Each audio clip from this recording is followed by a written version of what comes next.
What's up, chat? What's up, chat? What's up?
What's up, fam?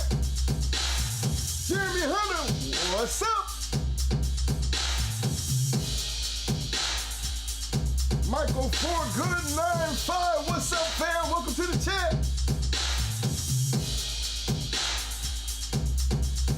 Mr. Paris Jackson's in the house. What's up, fam? Rocket, what's up, fam? 614 trees in the hill. What's up, homie? Frank Riddle. What's up, fam?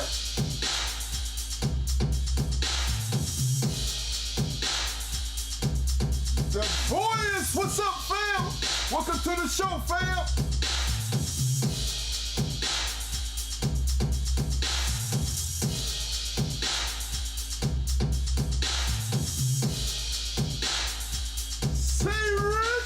What's up, fam?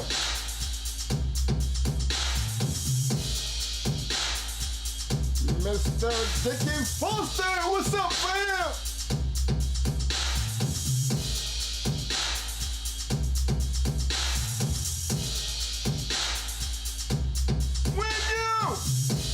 William, what's up, fam?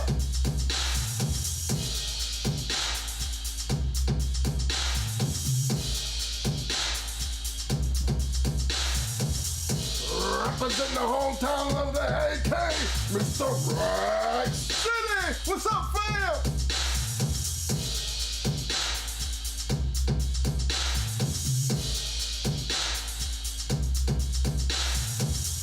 Representing the AK, another homeboy. Slick Rick 1214. Slick Rick's in the house. What's up, fam?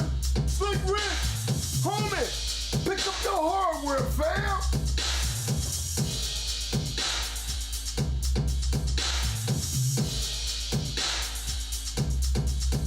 SBO Kennels is in the house!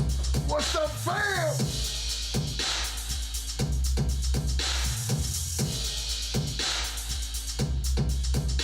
Ralph Kennels Combine's in the house!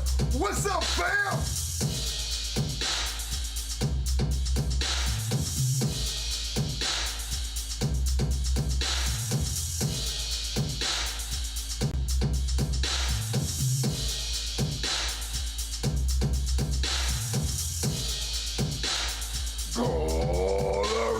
Kennels is in the house! What's up, fam?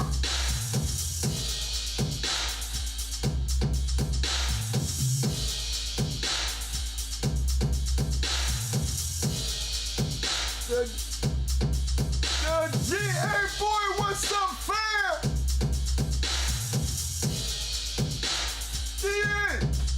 DJ boy, pick up your hardware, fam!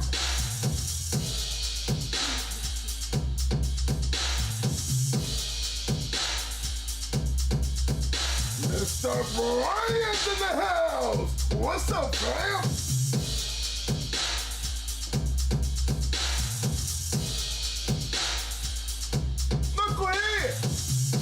Knucklehead Kennels. What's up, fam?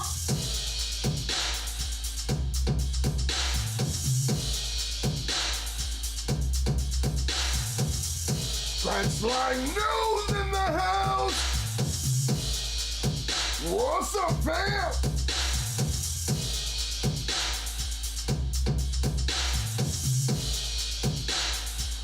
Marlo Stanfield. Welcome to the show, fam.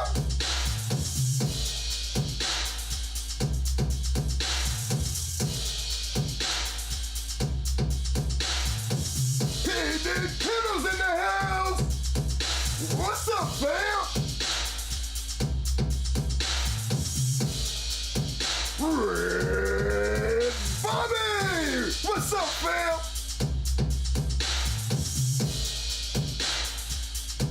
Mary Scholes in the house! What's up, fam? Foreign Nail! Foreign Nail! What's up, baby? What's up, fam?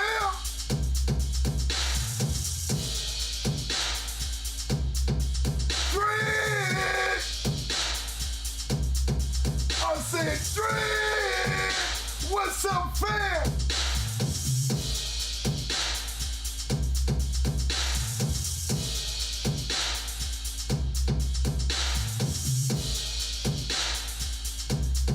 Banjo Dogs, what's up, fam? Pick up your hardware, fam!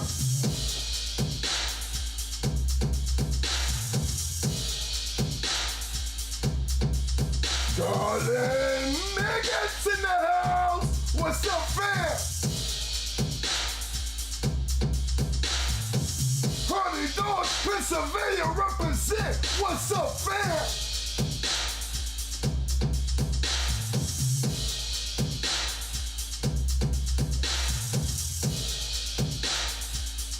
OG! OG! What's up, fam? Get your hardware, fam!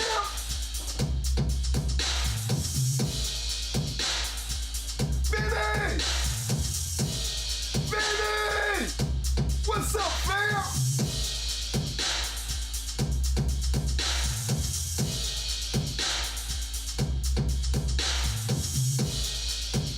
David Johnson! Hey, David! Pick up your hardware, fam!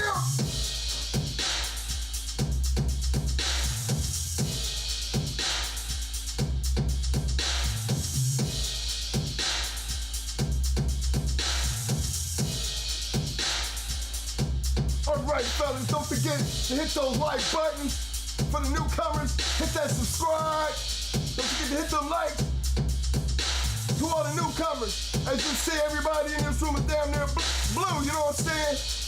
Just all you gotta do to get that hardware, fam. All you gotta do is show up, participate in the chat, and guess what? You'll be getting your hardware, fam.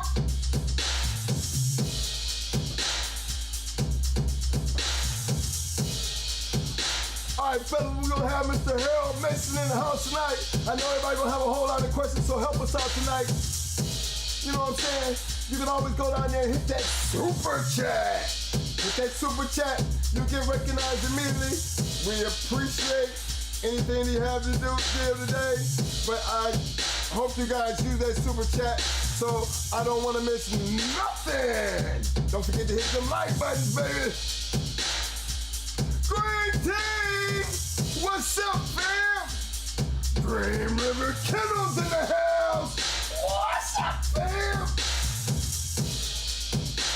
Jeremy Hunter! What up?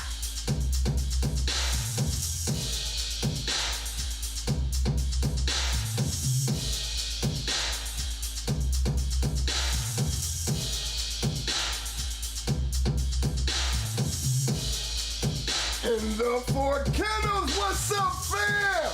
Welcome to the show, fam.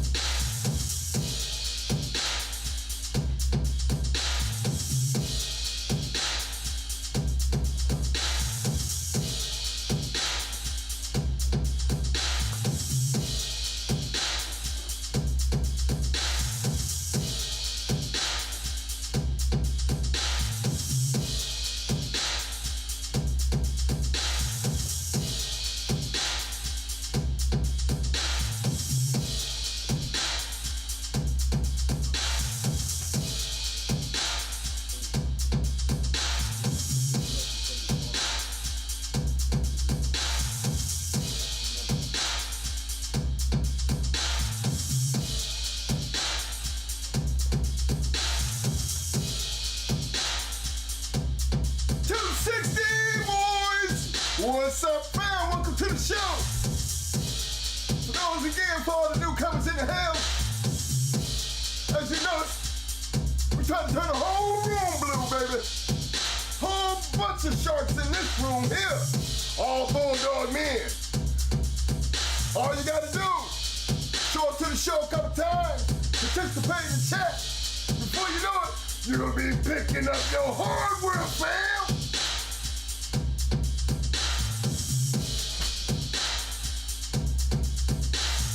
AJ, what's up, fam?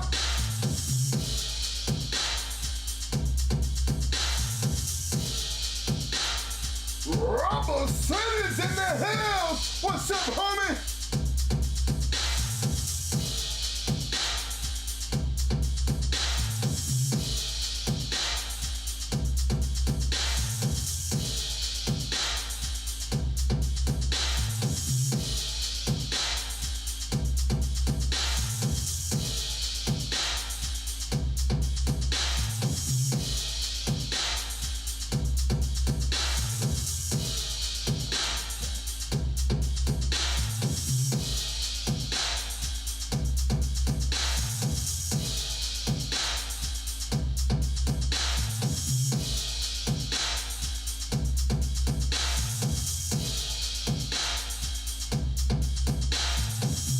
GR.CH, boy, appreciate that, fam. Thanks for the super chat, fam.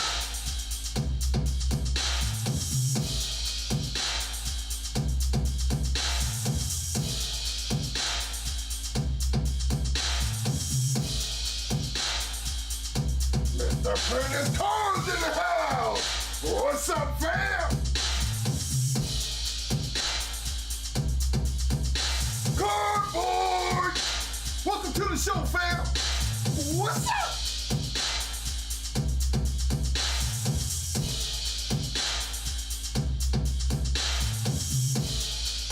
Sorrentez is in the house. What's up, fam? Representing Mexico, baby.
Chat's supposed to be hot.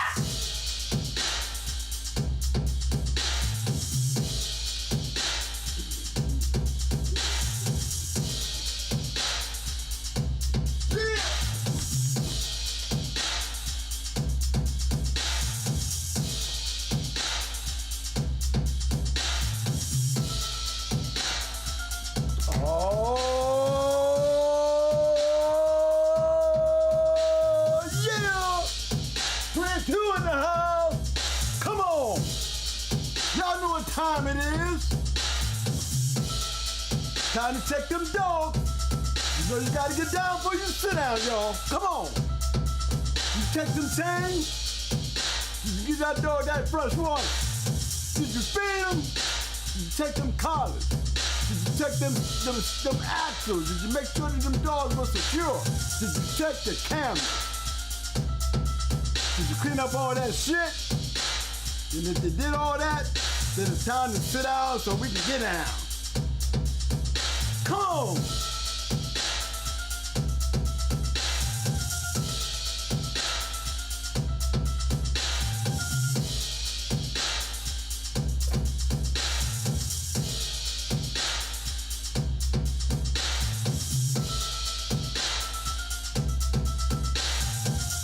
What's up, fellas? Thank you for coming out tonight, y'all.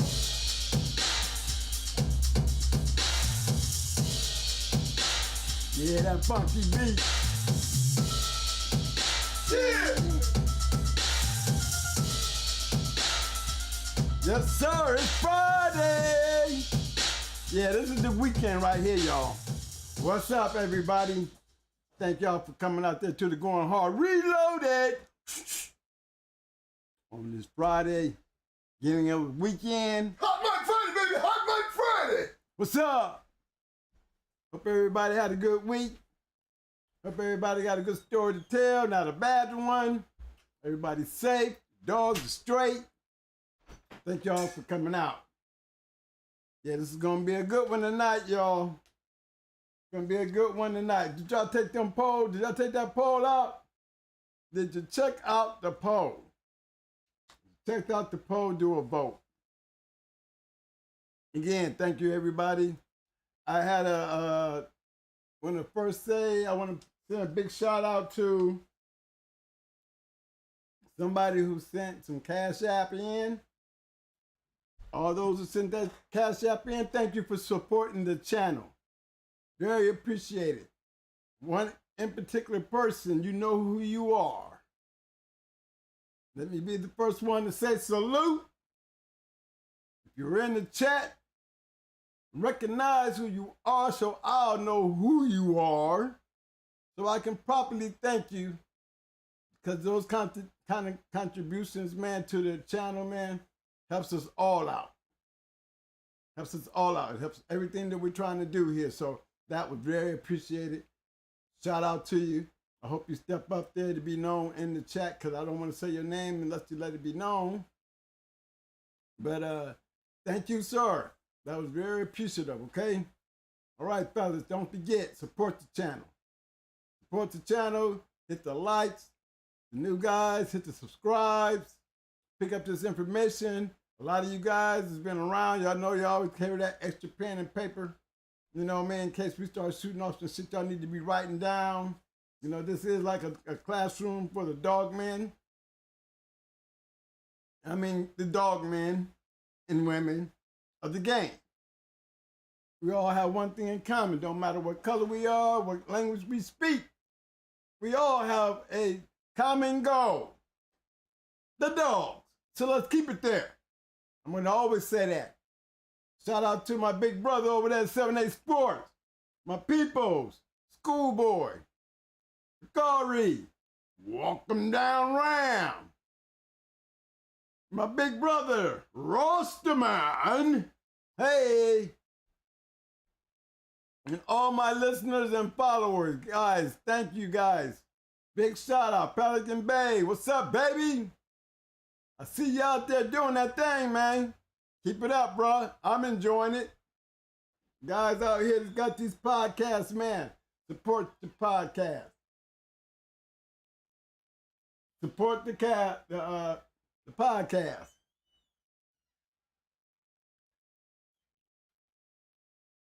Okay, let's get this thing up here, man. Let's get this thing up here. You know that little normal thing when we start wanting to get in some deep shit, we had to get this thing out here so we all get that clearing out there. You remember we live and we drive by the disclaimer. Respect the game. The views herein expressed in this post do not necessarily reflect those of myself nor the forum owner and shall be viewed strictly as entertainment and for the historical purposes only. I nor the forum owner either promote or condone any violation of the Animal Welfare Act of 1976 or any other local, state, and or federal laws. Again, It's supposed to be viewed strictly as an entertainment and for historical purposes only. Hold on to that, fellas. Read that, fellas. Just let it moderate a little bit in our ears, fellas.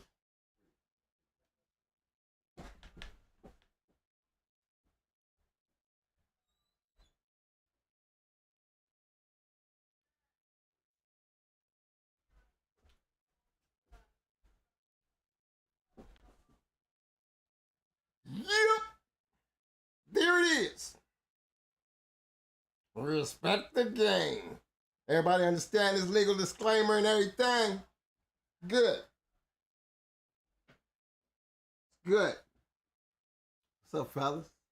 I thought I'd drop in and everything while I'm trying to get up this interview and everything set up, get the sound right and everything. Trying to get information. He out here feeding dogs and shit. You know how that be. But I thought I'd just drop in and say, hey, what's up, chat? Hey, for all you newcomers, you know what I'm saying? As you notice, this whole room is blue, and if you didn't know, I'm going to go ahead and break it down to you one more time. In order to pick up your hardware, fam, all you got to do is show up to the show, participate in the chat. I'm always sitting back watching all the faces, see all the new faces. 2-3 times I see your face. I see what you're going on, and you're conversating, you know, participating in the chat. Guess what, homie? You're going to be picking up your hardware, fam. And as you notice, there's a lot of dogmen in this room. That means we got a lot of professional moderators up in here. So it's kind of like, hey, everybody know how we do up in here. It's a lot of sharks. And these sharks up in here with that blue, they be waiting on that chum. They just be like, waiting. Somebody say something, man, all of a sudden I see a whole bunch of bodies just pushing buttons. Get them, get them. And I be wondering who get them first. You know what I'm saying? The thing is, we want a respectable. Everybody respect everybody up in here. You know what I'm saying? So participate in the chat. Everybody enjoy the show. I'm going to turn this back over to Mo. I'm going to get back on trying to get Mr. Mason on the line. Peace.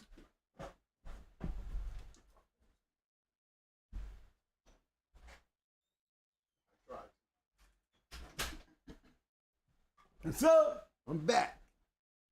Okay, fellas. Any good news or old news?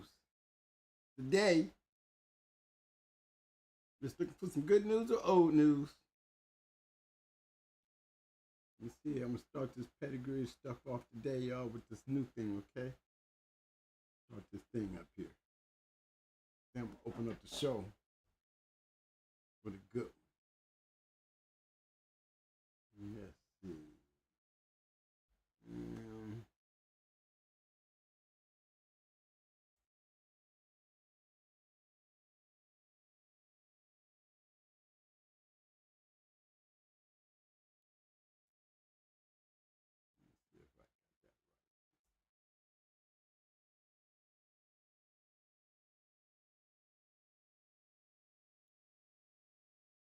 I think I got it. Yeah.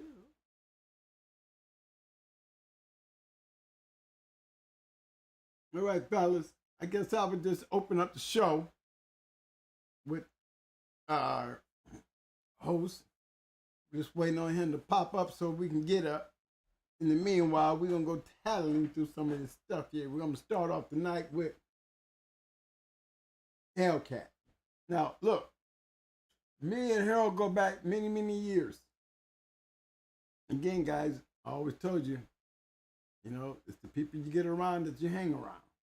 And he was one of them good guys that I actually ran into him through my mom. And we ended up going to a lot of events, popping up, always had a great time. Great time. Throughout the years, we just stayed in touch and just had a lot of fun. But hey, man, I learned a lot about this guy. I learned a lot with this guy. And he never ceases to amaze me.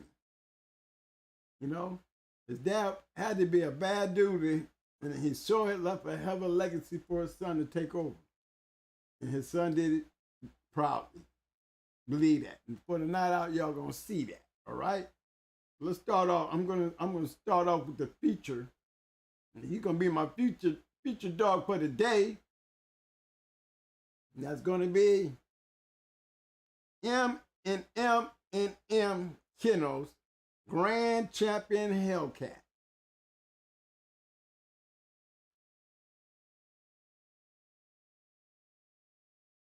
It's Grand Champion Hellcat right there, people. And here's the breeding. Want to make sure you guys see it good. So I'm going to jack it up just a little bit. I don't want to jack it up too much. But I just want to make sure we got that pedigree down there so we can sit there and enjoy what's going on here.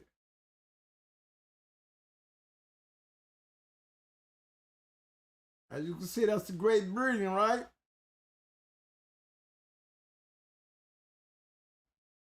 Yeah, you see that heavy Jeep on the top end. You know, I'm going to find it interesting.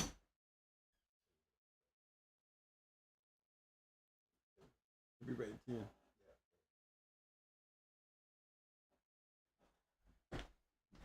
Check out that pedigree.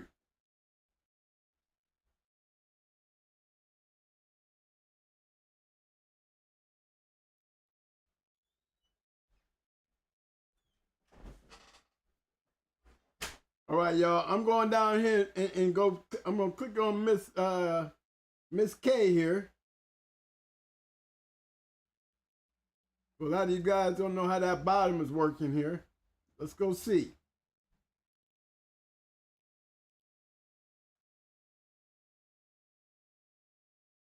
She's the dame of 3 4-time winners and 1 grand champion and a couple 2-time unreported matches. Okay.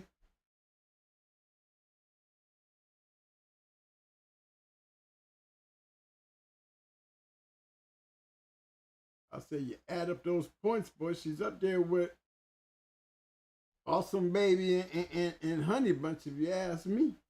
You'll see before the night out what I'm talking about. I just wanted to bring this bottom side in here so we can see what it is. A lot of you guys can probably just figure it out by knowing, but I'm taking you back down there a little deeper.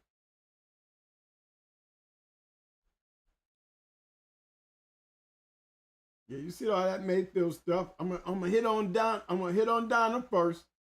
Let's see how far back we can take it on Donna. We already got 3 times alligator up there. Y'all see that, right? That's just on Donna. And go back one more.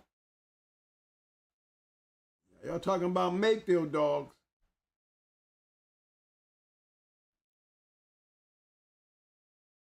How Mayfield can you get? So we know one thing for dang sure, y'all. Can't nobody say that nigga stuff didn't work with that Jeep stuff. That's for sure. Did y'all see what I see? I see a whole lot of that nigga stuff in here.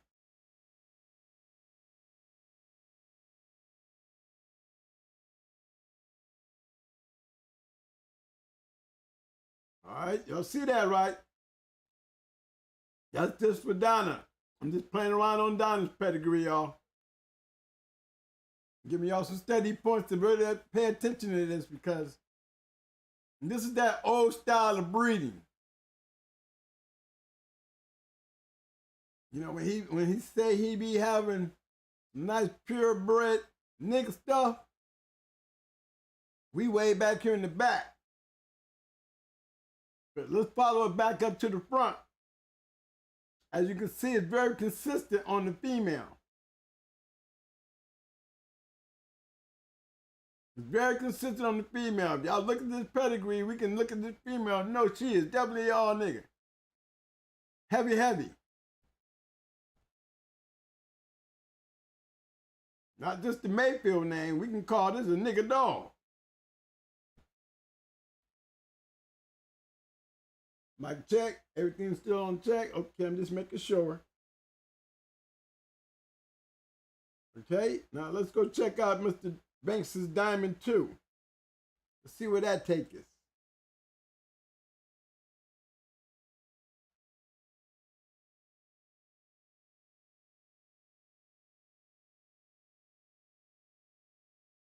Well, it's clear that his daddy was heavy, nigga.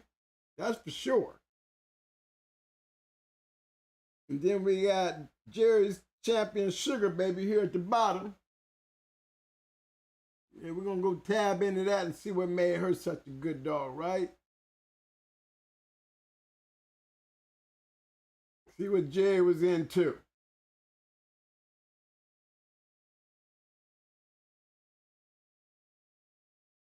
Sure don't see much, but I think the point is made clear. Whatever he was doing, he was working on something good, that's for sure.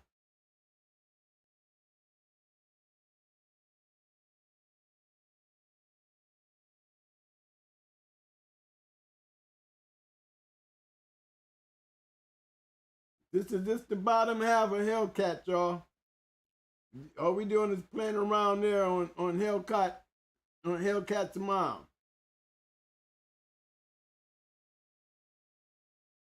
This is a famous litter here, coming off this female right here.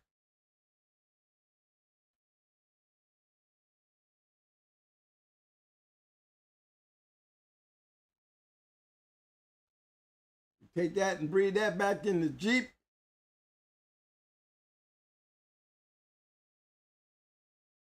We really ain't got to go nowhere with that, with Smiley, do we? Everybody see how Smiley's bred. Heavy honey bunch, wouldn't you say?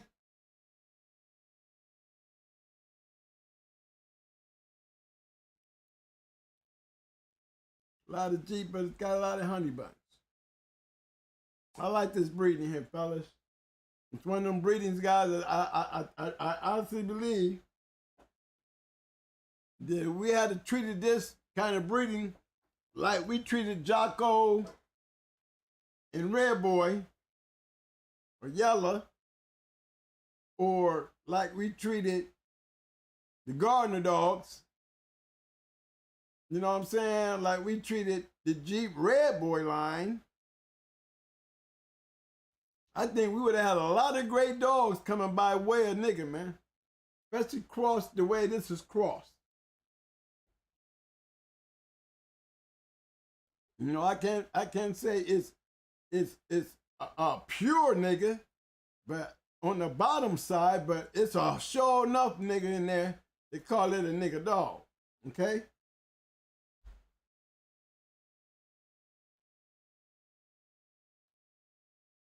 Grand Champion Hellcat. Yeah, litter mates. This is one of them famous litters right here, guys, that we don't talk about every day. You know, in some of our eyes, like mine, you know, I'm always hollering M.M.M.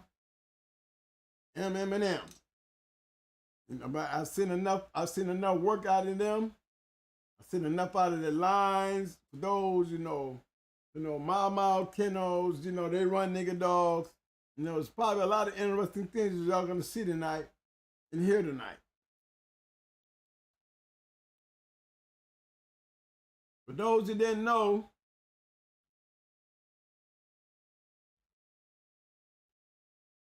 Mason Smiley, there you go.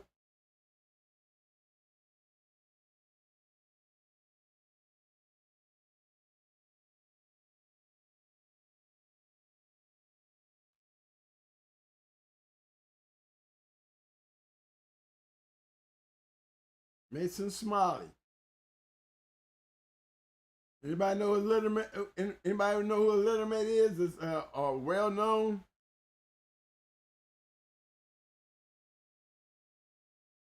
Guys, y'all gonna have to forgive me. Mike took the chatting from me today. But I hope somebody knows it and is probably putting it in the chat before I click on it and reveal who it is.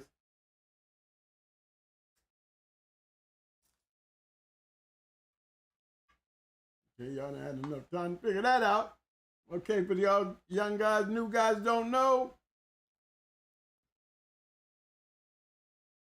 Mason Smiley's littermate There's a couple of them. What's the first one you see at the top of that list?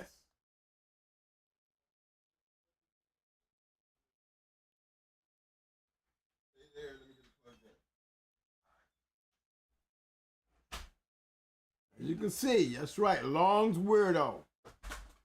That's a common name most of you guys should know.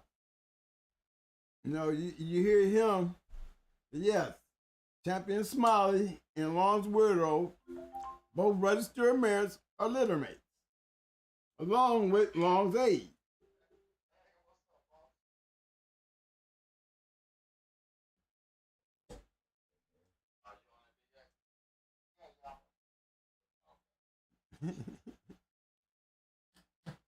Is that Mr. M&M?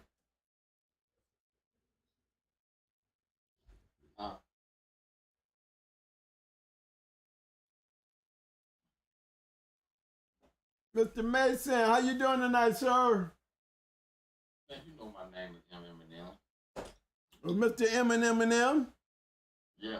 How you doing, Mr. M&M? I'm good. I'm all right. Hey, I just want to know how you doing tonight, my man. I'm doing good. Thank you. Thank you for showing up tonight, bro. Hey, I just had Smiley on I got him on the screen right now. I'm just letting everybody know that Smiley is also the littermate to Long's Weirdo and Long's aide. We're not littermate. What, from two different breedings, right? Maybe 2 or 3. Or two? Oh, they did that a couple times? Yeah. See, here's littermate. With one buckskin female, a white guy named Joe went with us, and he bought the female to Smiley.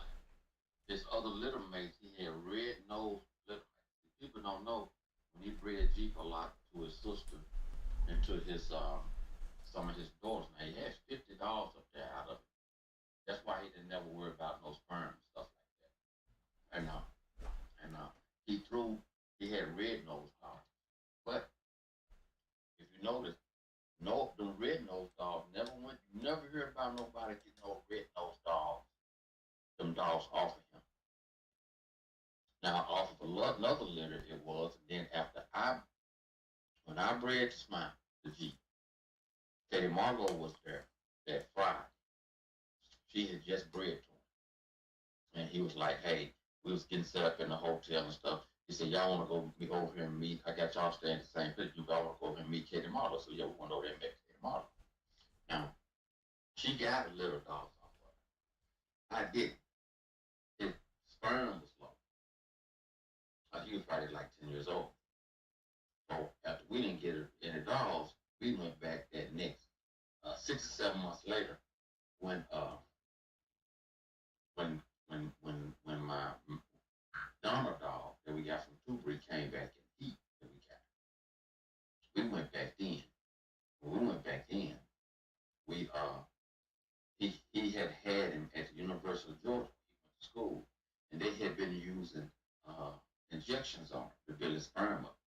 But we bred that Friday, Saturday, and that Sunday, and I ended up getting 2 dogs. Those 2 dogs were, now what was so strange about it, the one dog we got out of him was Mungus. You got a picture of it. He threw a dog just like he was being inbred. And that's when he told us, he said, man, I told you these breedings ain't right. He said, now, I would have never thought, he said, I would have thought that breeding to a Mayfield dog like this would be strictly out. He said, well, for us, we know they may be real close kin. He said, y'all got a red-nosed dog out of it. Something that I get only when I start breeding type. I think I got a picture of Mungus on the top. And he was a gang. He was gang. He didn't have a lot of ability. But he had old genes in him. He threw dogs with red nose. He threw dogs that looked like a bird dog, had spots all on them, white, stuff like that. No stuff like that.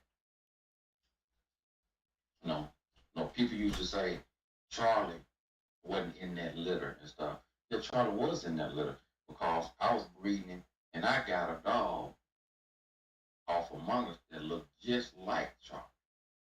White, She didn't live long, white with brown spots on. But yeah, he had a lot. Those dogs. Then after we got the little puppies, he got one more little puppies out of Dolly, because his wife told me, and he was excited. He got 5 dogs. Now, I don't know what those 5, but that was the last litter he got out of that breed. Now, when I was up there, he explained to us that the Dolly dog actually belonged to a guy that was in jail in the hill. And when that guy, he kept on trying to buy that guy out the dog, but the guy wouldn't take it. He said, "No, man, you just keep it." The deal was that he was supposed to give him, he was splitting the litters with him, splitting everything with him. I don't know how many dogs. So when that guy got out of jail, I don't know, I can't remember the name. He told me the name and everything then, but we weren't interested in that. But when that guy, whoever he was, got out of jail, that guy had a whole yard of dogs. Now, I don't know if he was somebody that might have came later on or whatever happened, but I know that he had to give him so many dogs when he got out of jail, because Dolly belonged to the guy that was in jail.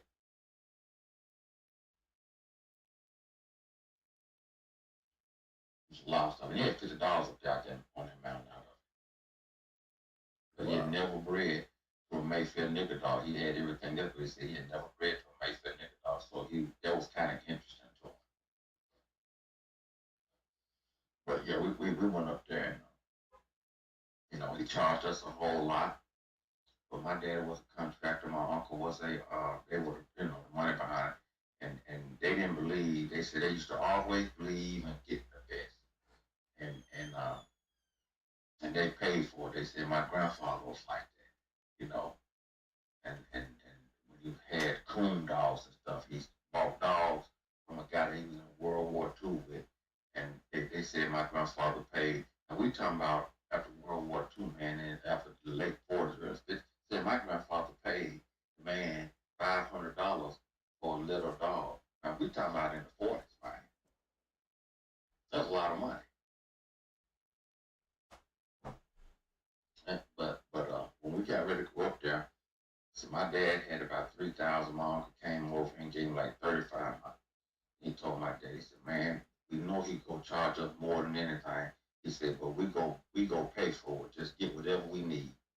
And we went up there. And back then, breeding to a grand champion, back then, you could breed a grand champion yellow john dogs like that for $500. And he charged us $1,500 to breed to him and $15 for SMILEY. He was like 11 and a half a year old. Yeah. We spent $3,000 with him that day. And the guy that we went up there with, he pulled him to the side and sold him SMILEY's sister for like $800, $900. So see, there's a black price and a white price. Twin. Yes, sir. I'm putting up a picture, the Pedigree Among Us right now. Right. Go ahead, sir. Yeah.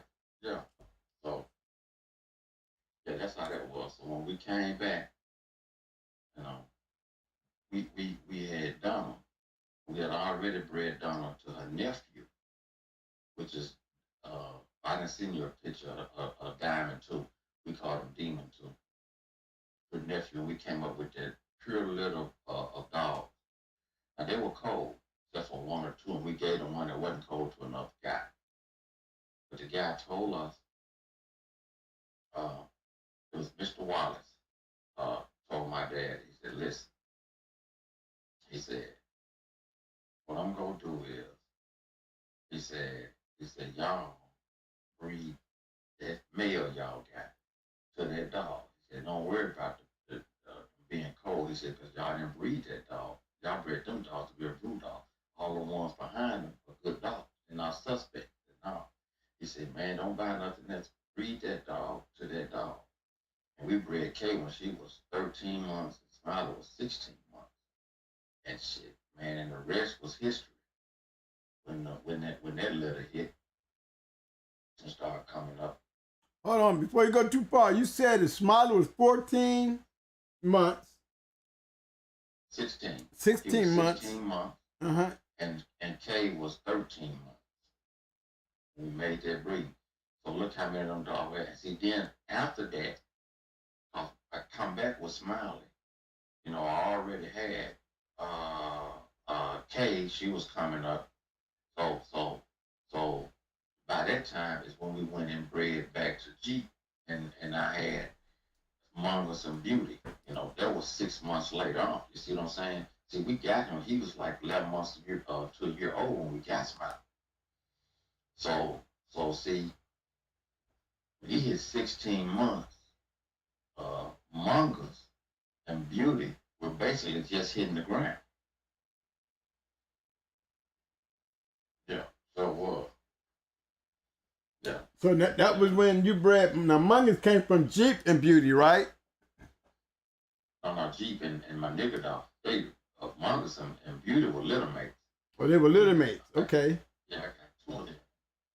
You know, when I went up there and bred for 3 days, and there was two. That's how low his sperm was.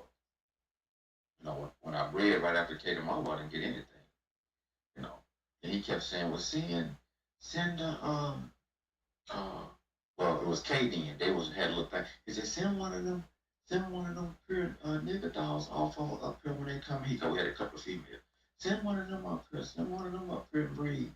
And then now we'll just we won't do that. We'll just come back up because the guy name was Bobby Banks, who helped us get the nigga stuff from John True, because he had Demon. He had you know, one before then. When he had Demon, we bought Demon's sister down. And Bobby was a guy that was real knowledgeable in the game. He knew all the rules, all of this, you know, exactly how it's supposed to go when you breed. He said, you know, if you breed, he said, you don't get one dog. He said, legally, that one dog goes, you know, to the guy with the male dog or whatever. He explained a whole lot. He's very, very knowledgeable. And he told us, told my dad, he said, listen, man, don't send, he said, do not send, he said, do not send no dog up there to breed. He said, because you mess around and he'll take one of them sons and breed to her, and you'll have a whole little dogs off the son, and it won't be him. So he said, don't do that. He said, go on, take her right on back up there, and do like y'all did, hold them up there and stick them yourself. Cause he breed Jeep would mount a dog, stick a dog, and everything for a while. But see, his sperm count was low. He was missing like 40 going on, but he didn't care, man. He had 50 dogs out of it. You know, bred to his sister, bred to his daughters, all that stuff, man. All that stuff. He didn't care.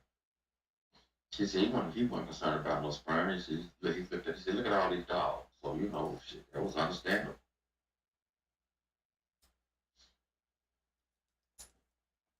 Now, on Beauty, right, and Mongoose, they were litter mates.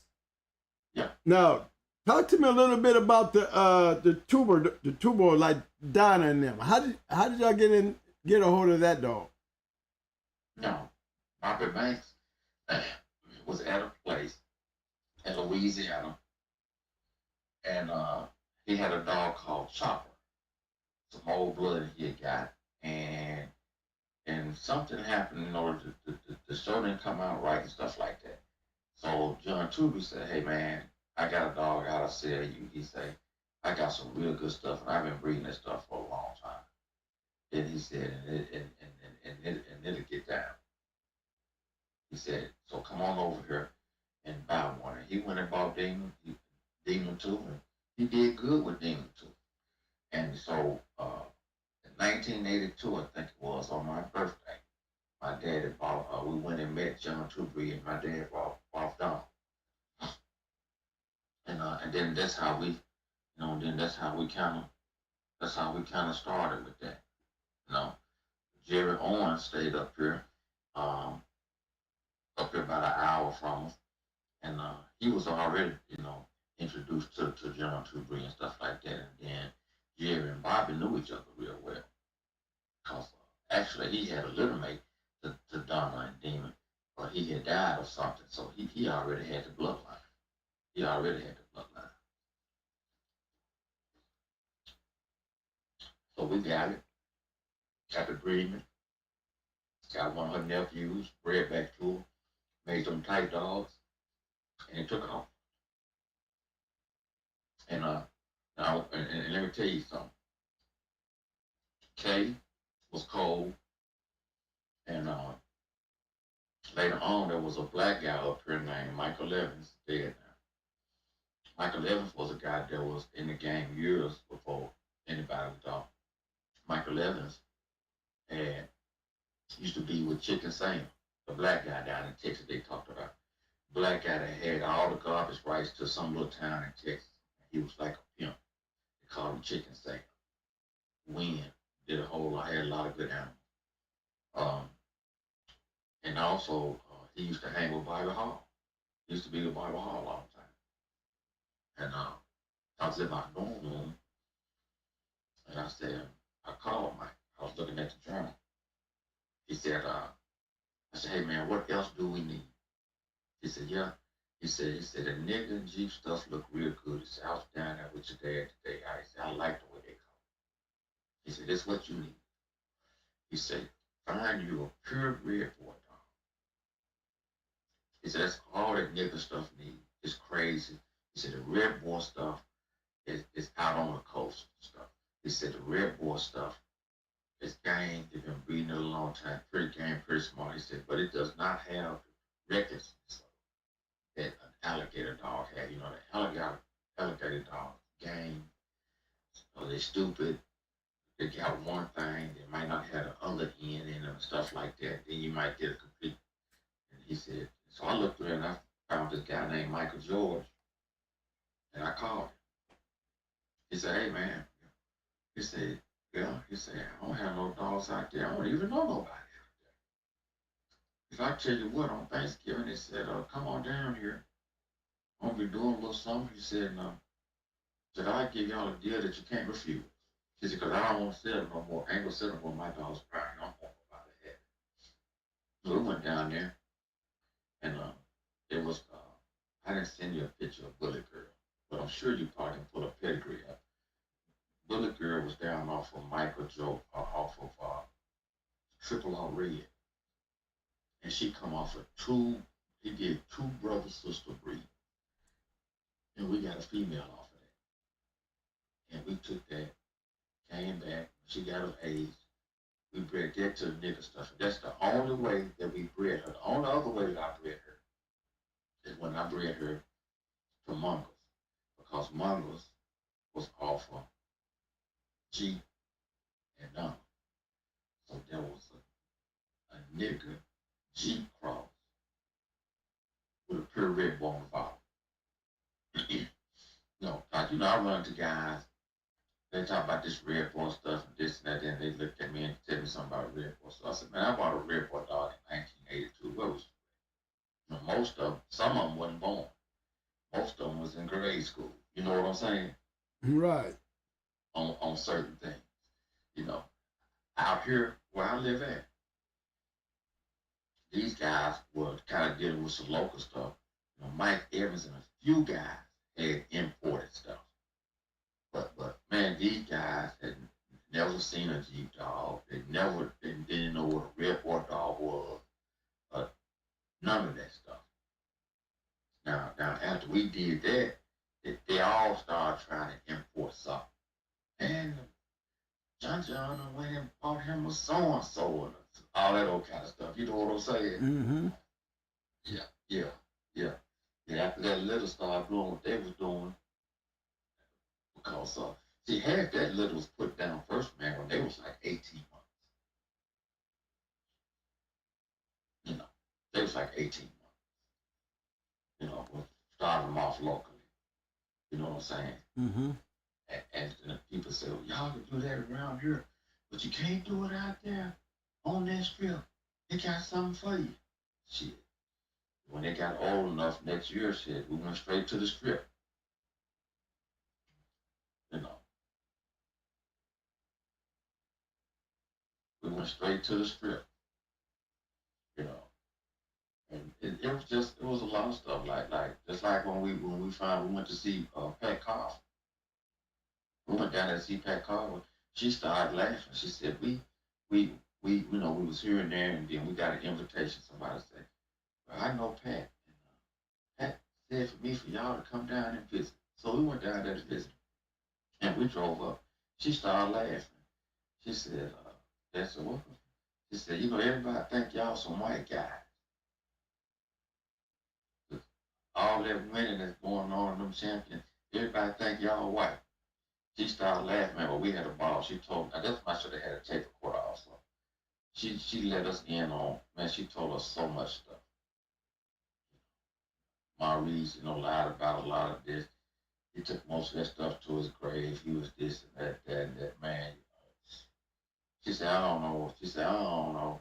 She said, I don't know how most of the bread. She said, hey, Mason, y'all need to take some to y'all grave. Don't even tell nobody. That's what she told us.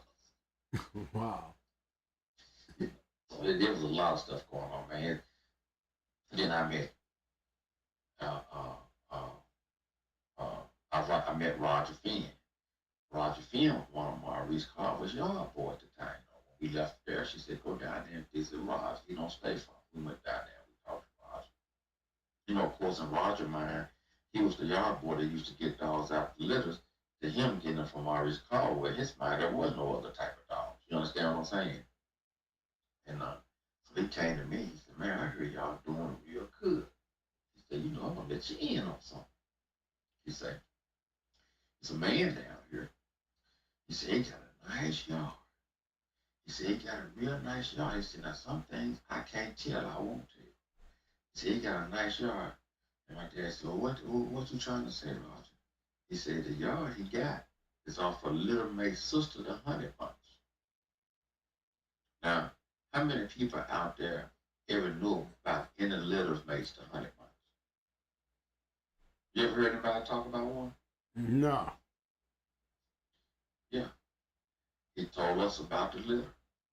He said what he kept and what he put out there, and the ones put out there, he put different pedigrees with them.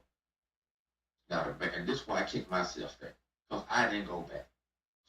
The man told me, he said, come down here. But Bobby Banks was with us. He's running his mouth. Man, my daddy when he got it, so he got back. He said, come back down here, man. I'm going to take you over there. He said, you can't say nothing. He said, but we'll go over there. He said, we'll find you a good inbred dog off that stuff. He said, you take it back up there and start back breeding with the stuff that you got. But I slapped myself today for that because I never did go down. I went back down there, but I never did go back down there for us to do that. It's just like Crenshaw said. When he went down there to him, when him and went down there, Gary said he wasn't going back down there. But Gary said the first time they went down there, said Maurice Carver gave him two, they got two dogs, Maurice Carver. They said they came back about a month down the road, they looked at him. He said one of them quit in about 15 minutes. He said, and the other one jumped a box and ran off in the woods, and they didn't never find him. what it was. So Crenshaw said when he called him back, said Maurice was laughing. He said, come on down here, man. Irish Jerry went with him. He said, come on back down here. And he said him and Irish Jerry went down there. And he reached in a pen and gave him, it was $100. He said, man, keep this puppy raised up. She ought to be a good dog, ought to be a good producer dog. He said, so, Irish Jerry said, hey, man, it's a lie. He said, this breed ain't right. He said, Bullet son been dead. She ain't not a bullet son. So he said, it just went on with it. He said, so he told me, he said, man, you got to stay down here a couple of days. He said, I'm going to get you a good dog. So Maurice Carver sent the Mexicans across the border to go get Rascal. He said, when they came back with him, he said, man, this is going to be a good dog. This is a good dog. This is going to be a good dog. Then he drew a pedigree up on him and gave him that pedigree. And so I said, Mr. Crenshaw, he said, man, it is what it is. He said, Do I think he bred like this? No. He said, so I just know he was a good dog, breeding, he produced good dogs, line breeding, just get out of it, keep on going. So he had to stay down there 2 days because he sent the messages across the border to go get Rascal. And he said they probably went and stole it. Oh man, he got you trip out. You know, we used to talk to Mr. Wallace. Mr. Wallace used to come down here, man. And Ernest come pick him up. I feel like talking dogs. He'd come down here, man. We talk and everything and stuff, man. We have, man, he have us going. That's when I should have had my tape recorder, man. But see, but I wasn't thinking back then. All that stuff he talked about in the stories, man. You know, just like he told the story about King Cotton. He said the Joe dog, you heard about the dog when they had the match, and they had to put the chicken wire up around the box. did you hear about that, Twin? No, elaborate, please.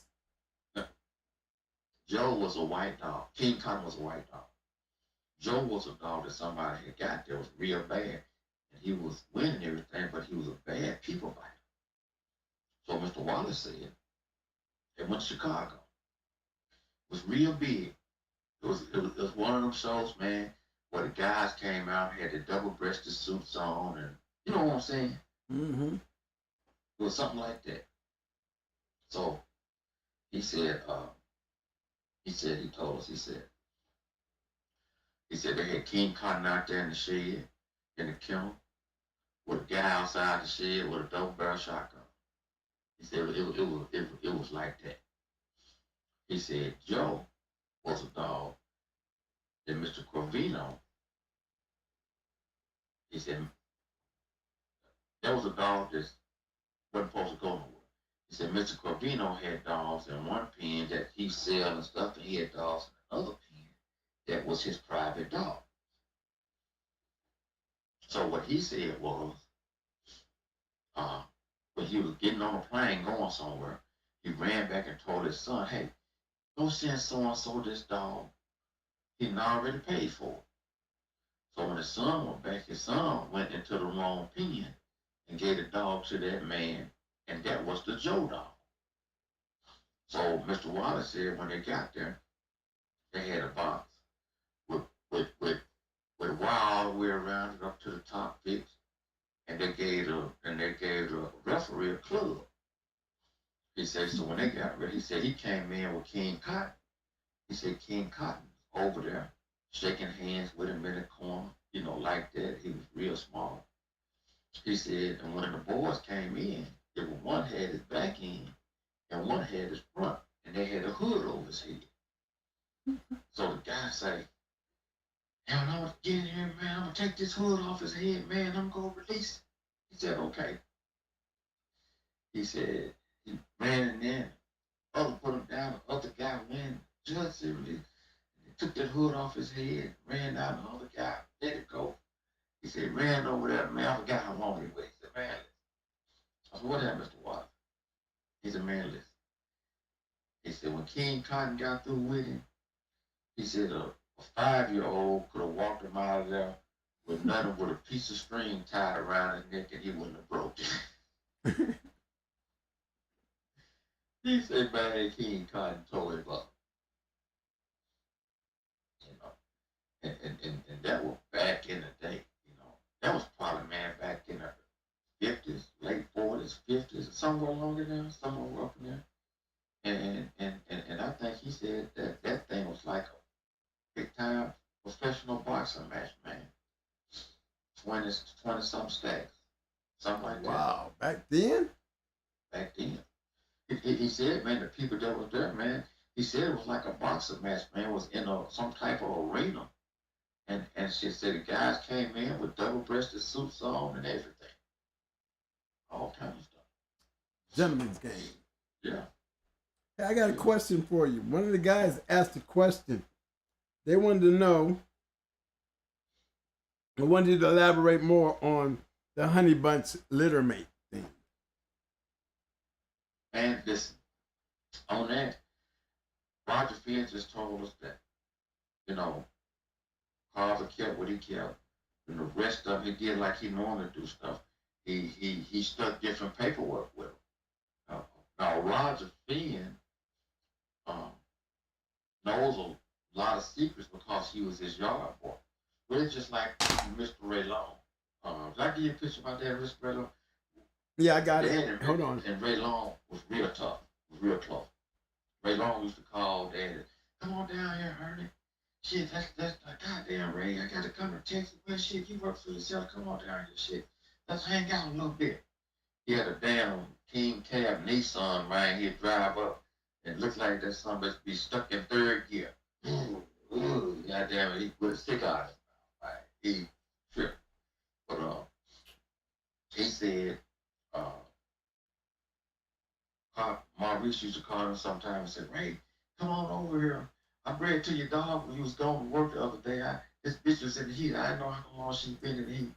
And she ended up taking, and come on over here and get you a few out the litters. He said, now Ernest, he'll tell me about that litter, but he won't tell me about the other 2 litters he got off my dog.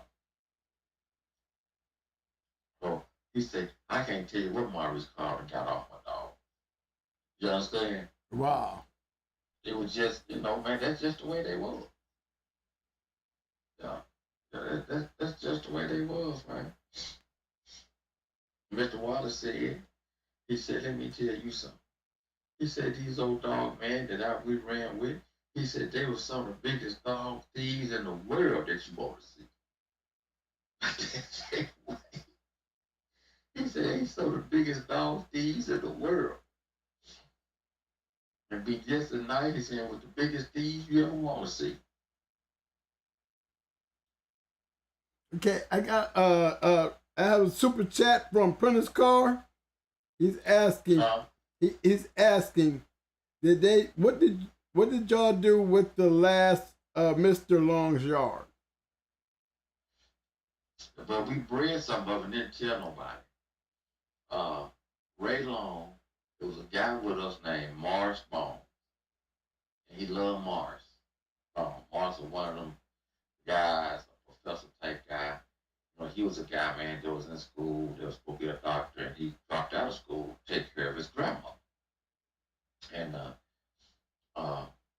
he worked for the state. He may be retired now. I see him sometimes. And we go down there. He loved Morris. He said, these old guys down here waiting until I die, they think they're going to get these dogs. So he called my dad. He said, tell Morris to call me. He said, Maurice, he said, you come down here and you bring me what you got. He said, well, I'll probably get up about $5,000. He said, you get up $5,000, you come down here. And he gave Maurice his last of his yard. All of it. That dog I sent you the picture of, Tiger, one of the last off that Hunter Sam, Hunter Tina stuff. He had 2 red-nosed dogs and called Voodoo and Hoodoo, a male and a female. I got pictures of them. I'll send you to with Mark with Bones standing beside him. I forgot how they was bred, but I got the pedigree on the Tiger dog, that Brenner dog, his last stud dog. And he also gave us, he said, y'all take this dog, he gonna be a real good dog.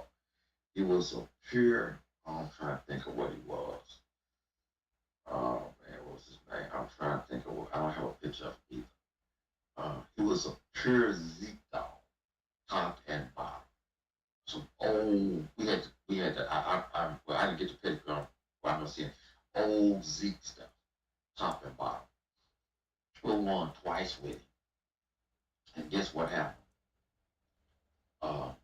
Bobby Banks was real cool with Black Ball, with Black.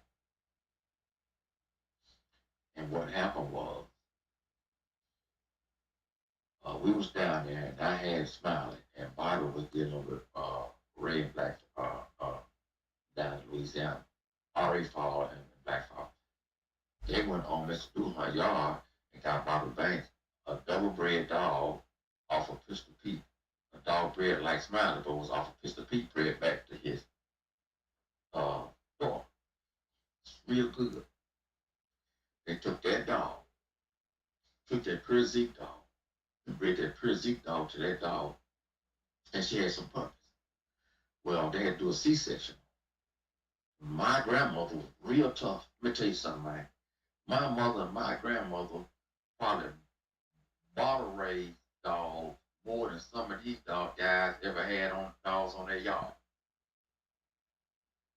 They was she would take them in a minute, and she would take them in a minute, and do it. And she bottle raised 3 dogs off of that breed. And he took that dog, a guy named and my dad said, man, don't get rid of her, Bobby, don't get rid of her. He said, if you ever want to get rid of her, I'll buy her, and you can come pick out what you want out the litter. But Bobby turned sideways on us, man. He was a good guy, but he just, I don't know, man. I don't know how he got it. He was real smart in the dog game. And he could get dogs from people that you wouldn't believe. I remember one time we looked up, Bobby had a dog off of, I'm going way back. He had dogs directly off of Grand Champion Jeep. You know, this guy up in Georgia had these dogs. He would just get stuff, man. Then he'd be horse trading and he'd get rid of them just like the wind blow. But he took that dog, gave that dog to a boy named Maurice. When he gave that dog to Maurice, they raised that dog. And they went down there and they went against Jerry Bingham. Jerry Bingham had a bitch that had won about 3 times right off a map. And they was jumping on Maurice, thinking they was easy. We're going to make a 4-time one out of it. We're going to make a Grand Champion out of it. I had seen her all 3 times. Man, they turned that dog loose on Maurice. Bobby had helped him with the conditioning. Because, see, after a while, you know, we was out there talking about conditioning one time. And Bobby was talking about conditioning. This is what I do. This and that. Mr. Wise took his cigar out of his mouth and looked like Bobby. He said, Little M? I said, yes, sir. He said, go in there and give me a damn pencil and paper. And he brought that pencil and paper back. He said, give it to Bobby. He said, write this down, Bobby. He said, I don't know what this shit you talking about, how you do this. And he said that bad, and we talked about conditioning for an hour to this different stuff. Mainly common sense. And but that's another thing. But anyway, he had helped Leonard there. Man, they worked Jerry, man. That Champion Pistol Pete, Pure Zeke stuff got on Jerry Bingham dog, man, and stopped that bitch in 30 minutes, man, hollering and crying and crawling. Jerry Bingham like jumped out of his socks, man. They finna whoop. So they looked at my dad and said, did you have something to do with this? I said, no, I ain't had nothing to do with this. I ain't got nothing. I know about the dog. He said, I'm not going to say nothing about it. He said, but sometimes you need to think that you're getting something easy. You know what I'm saying? Mm-hmm. And Jerry Bingham like to jump out of his socks and shoes, man. When that dog stood in the corner about 30 minutes. Yeah. She's right off married. Oh, man, they thought they had something going. I hadn't seen her win 35 minutes, 40 minutes.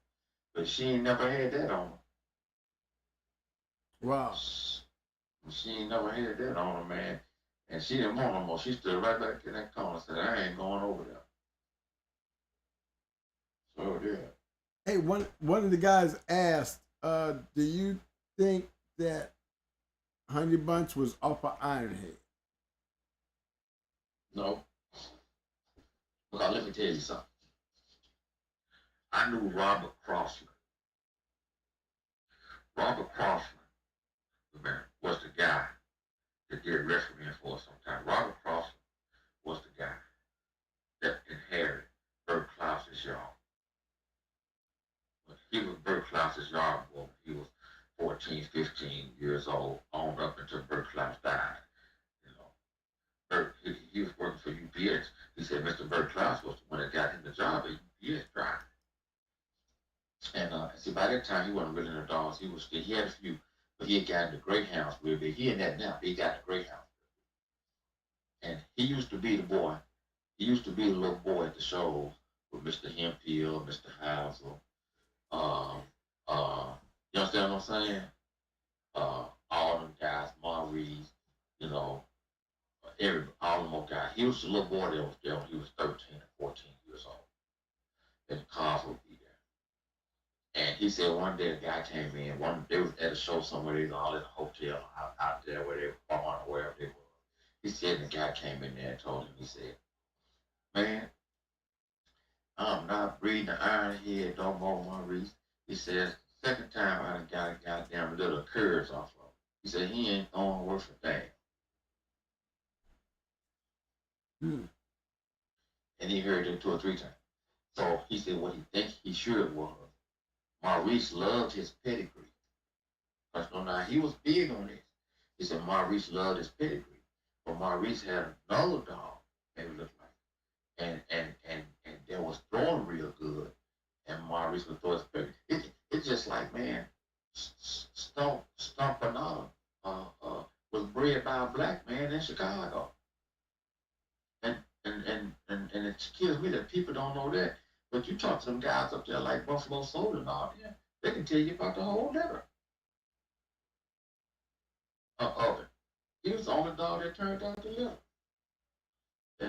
And Maurice called up there and told the black dude, said, man, I need that dog down here now. And that dude loaded up and drove down there and took him to Maurice. He is bred nothing like what the papers say. Because one of the guys up there that I knew, the man threw the papers in his laps. But the majority of guys, old guys in Chicago, they know that. They told me that story years ago. Now, who the guy was. I guess the guy's about 80 years old now, something like that. It's somewhere along in there, 80 something.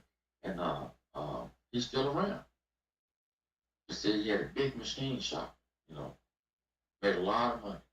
Building race car engines and stuff for guys back then, all that kind of stuff. It's real good. Yeah.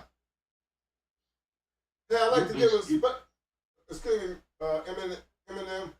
I'd like to give a special shout out to Mr. Wallboys 1. Thanks for that big super chat, fam. Wow. The Wallboy in the house. Yeah. What's up, fellas? Hey, thanks for that big super chat, fam. Yeah, man, the Wallboy's in the house there, big bro. Hey, ain't nothing but WB in this bitch. I say ain't nothing but WB up in this bitch. Where the fellas? Thanks for coming, man. Hey, man, I appreciate you having us on, baby. Well, damn, Mr. M&M, why don't you tell me the Wallboys is up in here? You know I followed all that. You up there hiding them special guests in the background. Hey, man, we appreciate the love, baby, man. I wish I could have seen you this weekend, twin. I know, man. I mean, I forgot I had the show, man. You know, I'm up there looking at the tickets. My brother's saying, hey, do you know you got a show Friday? You forgot tomorrow's Friday? I was like, you kidding me, man? Man, it was like, womp, womp, womp. But guess what, fellas? I'm going to fix that because I'm coming. You can count it. Harold, Mr. Mace, Mr. M&M. I'm going to beat you. You've been saying this for years, and we always run into each other. I will beat you to your doorstep before you get to mine, okay? Yeah, I'll be here. Okay.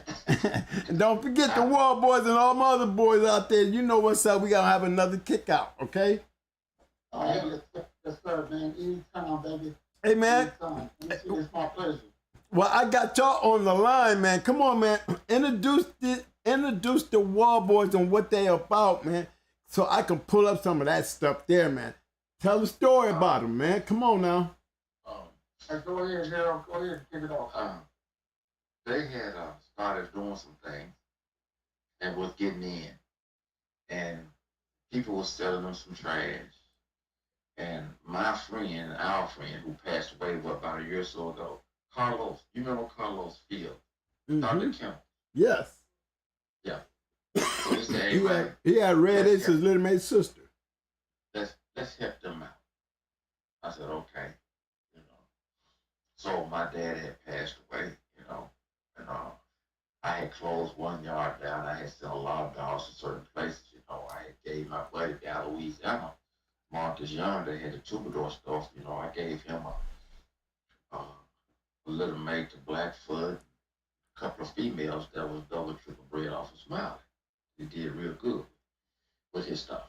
And so at that time, I had looked at this dog called Ernie, and people was like, oh, they're real good, man, they're good dogs, but they had kind of tricked them a little bit, gave them something that they knew that wasn't right.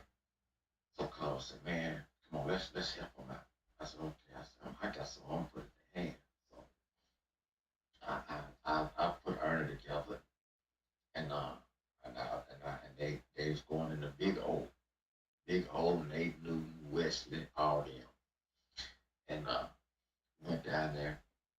All them guys came in there, man. They had a barnstorm that was terrible, and we just stood in the corner. And then after, so he grabbed Ernie, and it was over in 30 minutes, man. They like to jump out their shoes. They was looking all crazy. And put it like this right here, after the Wild Boys had done about 13 of them straight and won. Well, guess what? With nobody down in Texas or Oklahoma or nowhere mess with them. So, I remember the guy down there that had the macho dog. We called him out. Man, we called out a lot of dogs.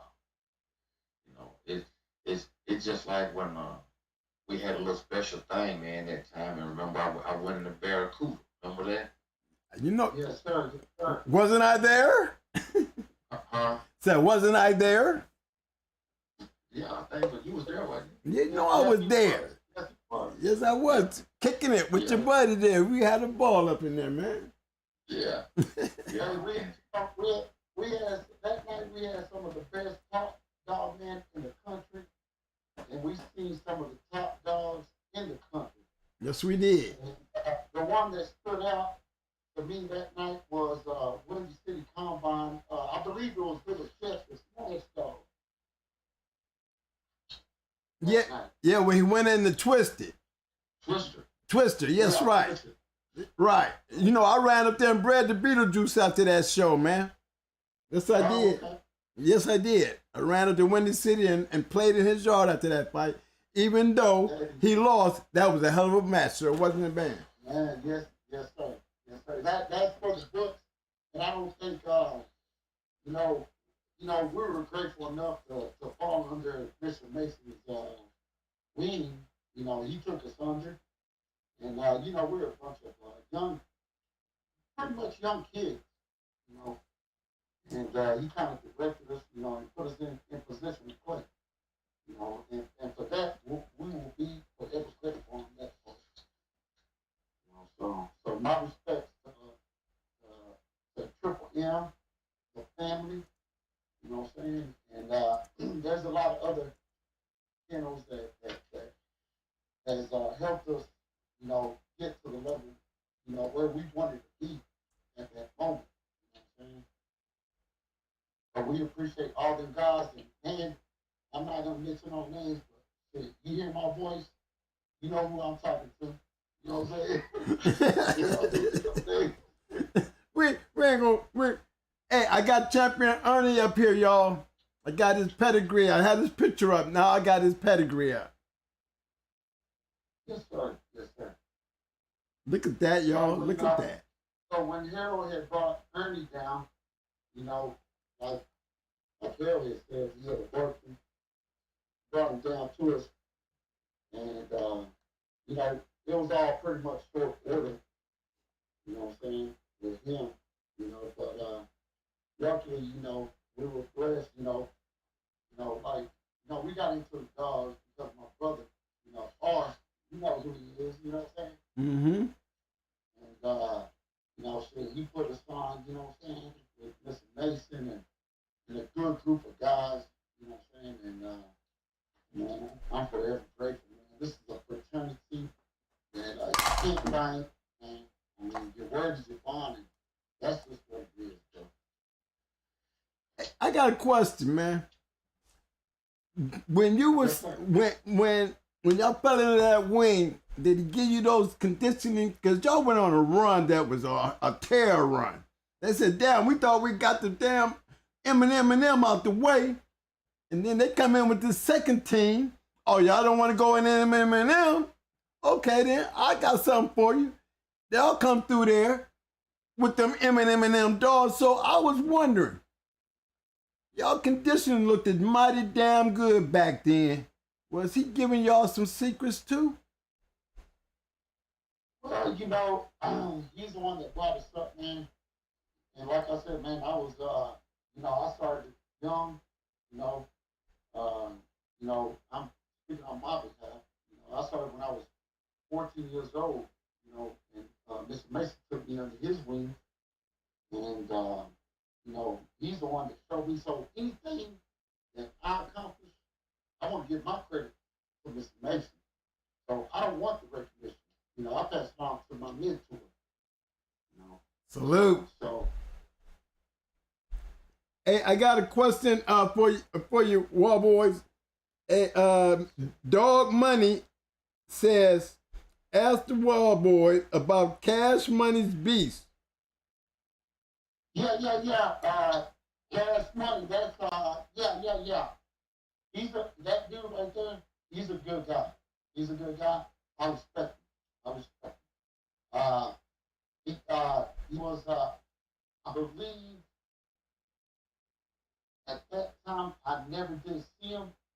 Heard a lot of great things about him. Never seen it. And stand up to that camp right there, man. Good guys, man. Well, thank you, Mr. Dog Money, for that super chat. Good question, bro. Shout out to Welcome Down Ram. He says salute to that panel. Hey, I got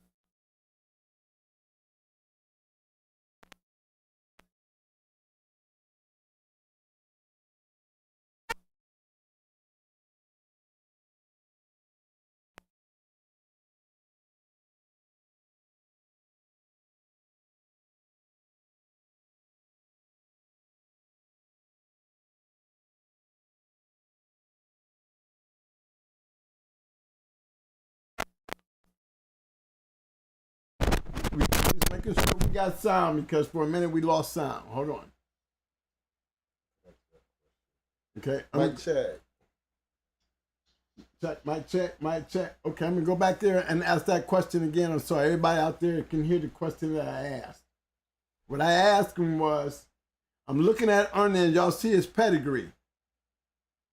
Look at that dog. What I asked was, how in the hell did they get such a good dog? And now he's answering that question. Go ahead, fellas. Sorry about that. Okay.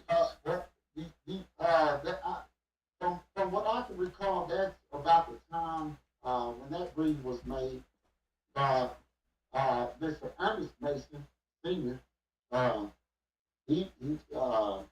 ahead here. Go ahead. What happened was Joe Davis that went up there and bought Smiley's little mate's sister. When we came back, he was pretty well off. He was buying dogs. And he had went up there and he came by our house. He said, I'm going to buy some dogs. I'll stop by there. He liked us. He was cool with it. And he had went up there to Tom Garner's house and they had talked. He told him the dogs that he wanted to buy. Now understand this was early in the 90s. And that's why people say, well, Tom, I don't really get into it, man, because I guess he got people that really let get his dog. But, anyway. He went up there and he said, well, Tom, I want this dog bred like this. I got you, come on. But what Joe Davis did, Joe Davis was a little dude that looked like Opie Taylor on the Andy Griffin show. But man, he was something else. He went up there and he sold him a dog. Joe had already been talking to a guy up there that knew Tom real good. Joe had gave this guy like $2,500, $1,500, $2,000, just for information. When Joe got them dogs, he talked to that guy that knew Garner. The dude said, them ain't the dogs. He said, you know that pen that you walked by, he told you don't worry about that? He said, now them dogs that he sold you, he said, they dogs that he done crossed out. He said, they'll be pretty good, but it's not what you want.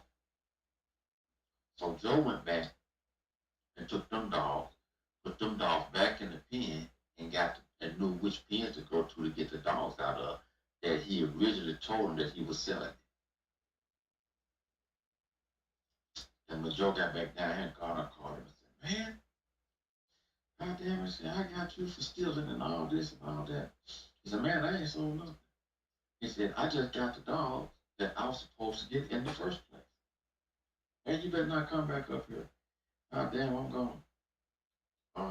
They said, man, I ain't got no kinfolks out there. I ain't come back over there no damn more. I ain't got nothing out there. And he came by our house, showed us the dog, told us the whole story and stuff. So did, right? And so later on, he when he got up, Joe had a yard. He got in some trouble. Hey man, it was some guys came. There was some white guys that he was white. There was some white guys came to kill on a railroad track. Supposed to been a bad drug deal, this and that. Well, when it was all over with, man, they found out that Joe had been doing the killing. Man, he was a murderer. I mean, he was killing folks and walking back up in the crowd talking about what happened. So he was getting ready to go to jail. And Grady, Shady Grady, had a lawsuit he had won on his job. And he gave Grady, a low downplay. He said, hey man, get as much money to my wife and come and get the yard. And I forgot what it was, how much it was, but I think Grady hit like 80,000 on his lawsuit. He had some land way out there in the woods, a real nice place, barn, everything.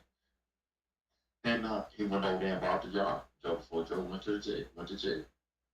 And that's how Grady ended up with all those dogs. Wow. And so when he got those dogs up, that female that you see down there that was down off of Chinaman and stuff like that, she's black and white, bad. When I tell you bad, I mean bad. Right. And he had got one dog that was red. I think red was off the snake dog. Am I right? I'm not looking at the pedigree. Yeah, his daddy, it was Snake and Missy that produced Chuck, Gardner's Chuck, and Gardner's Chuck was Grady's Red Man's sire. Right.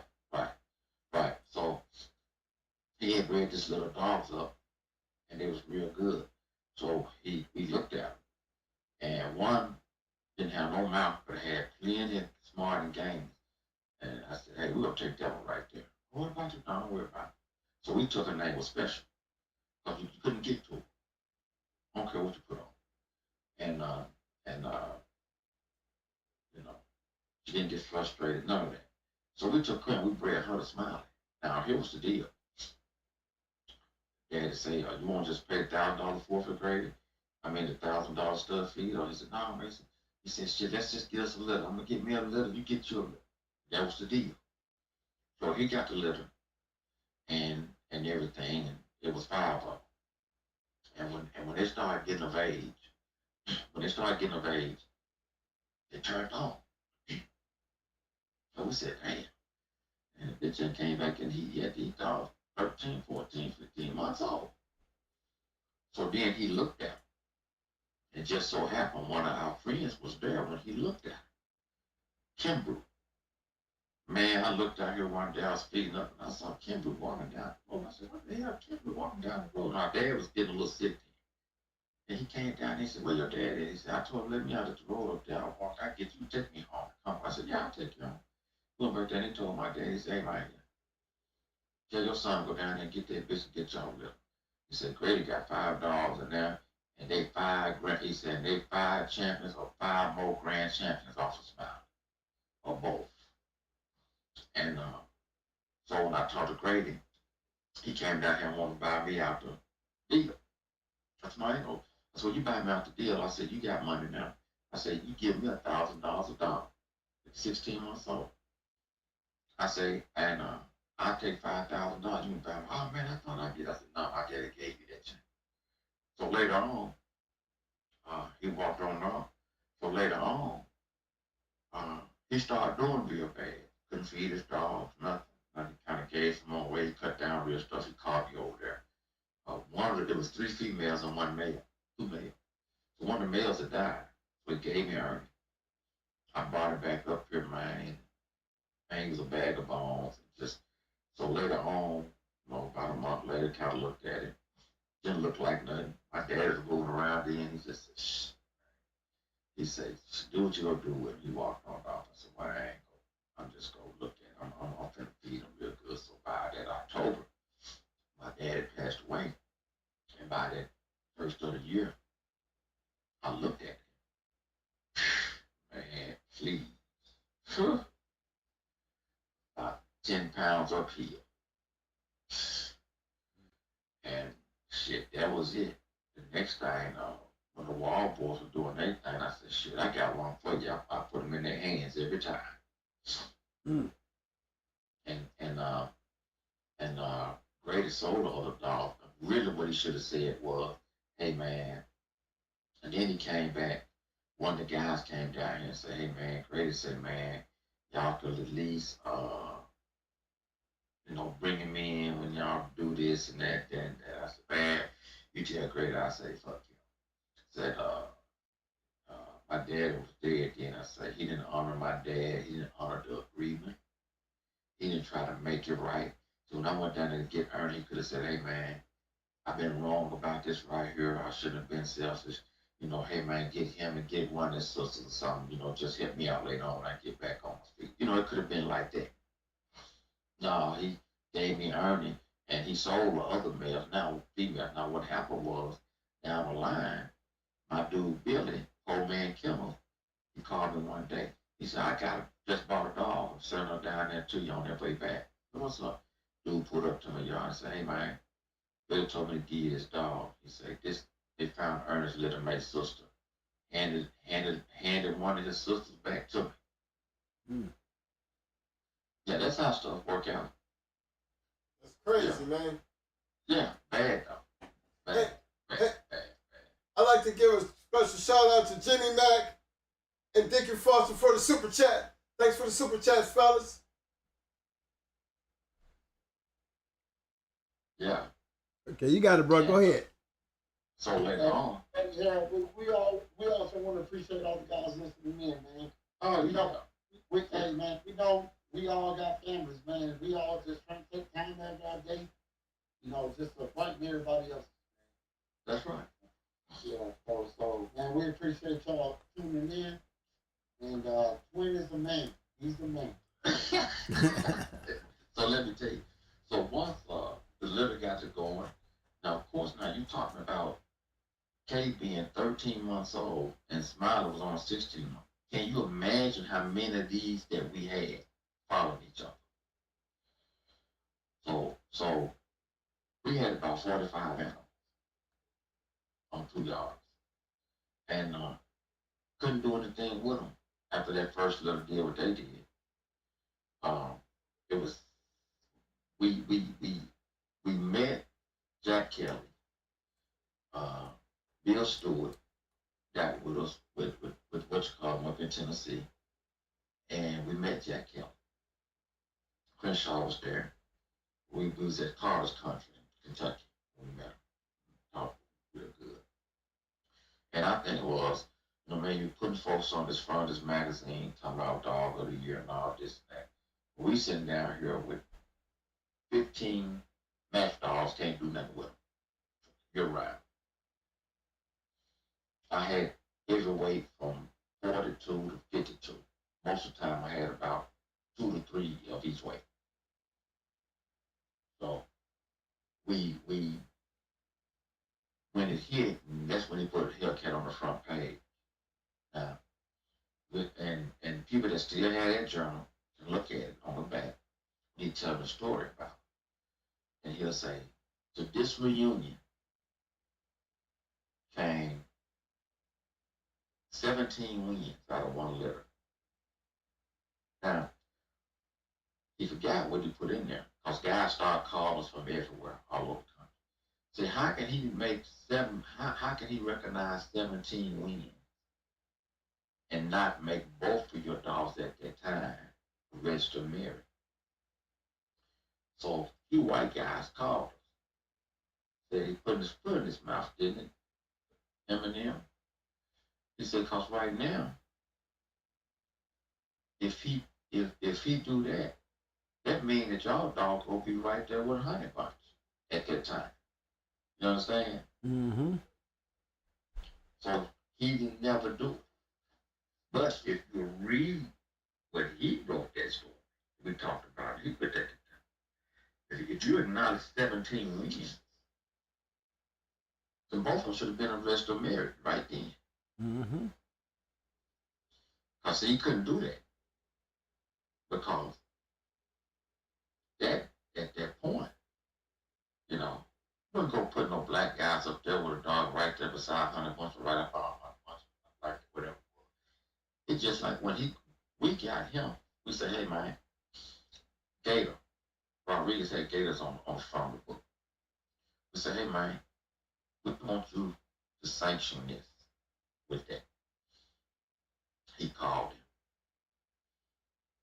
He said, well, I told you that a long time ago. You know, a lot of times, some people don't like to go on a real good dog people, man. They, even though they be rivals with other folks for years, they don't like to do it.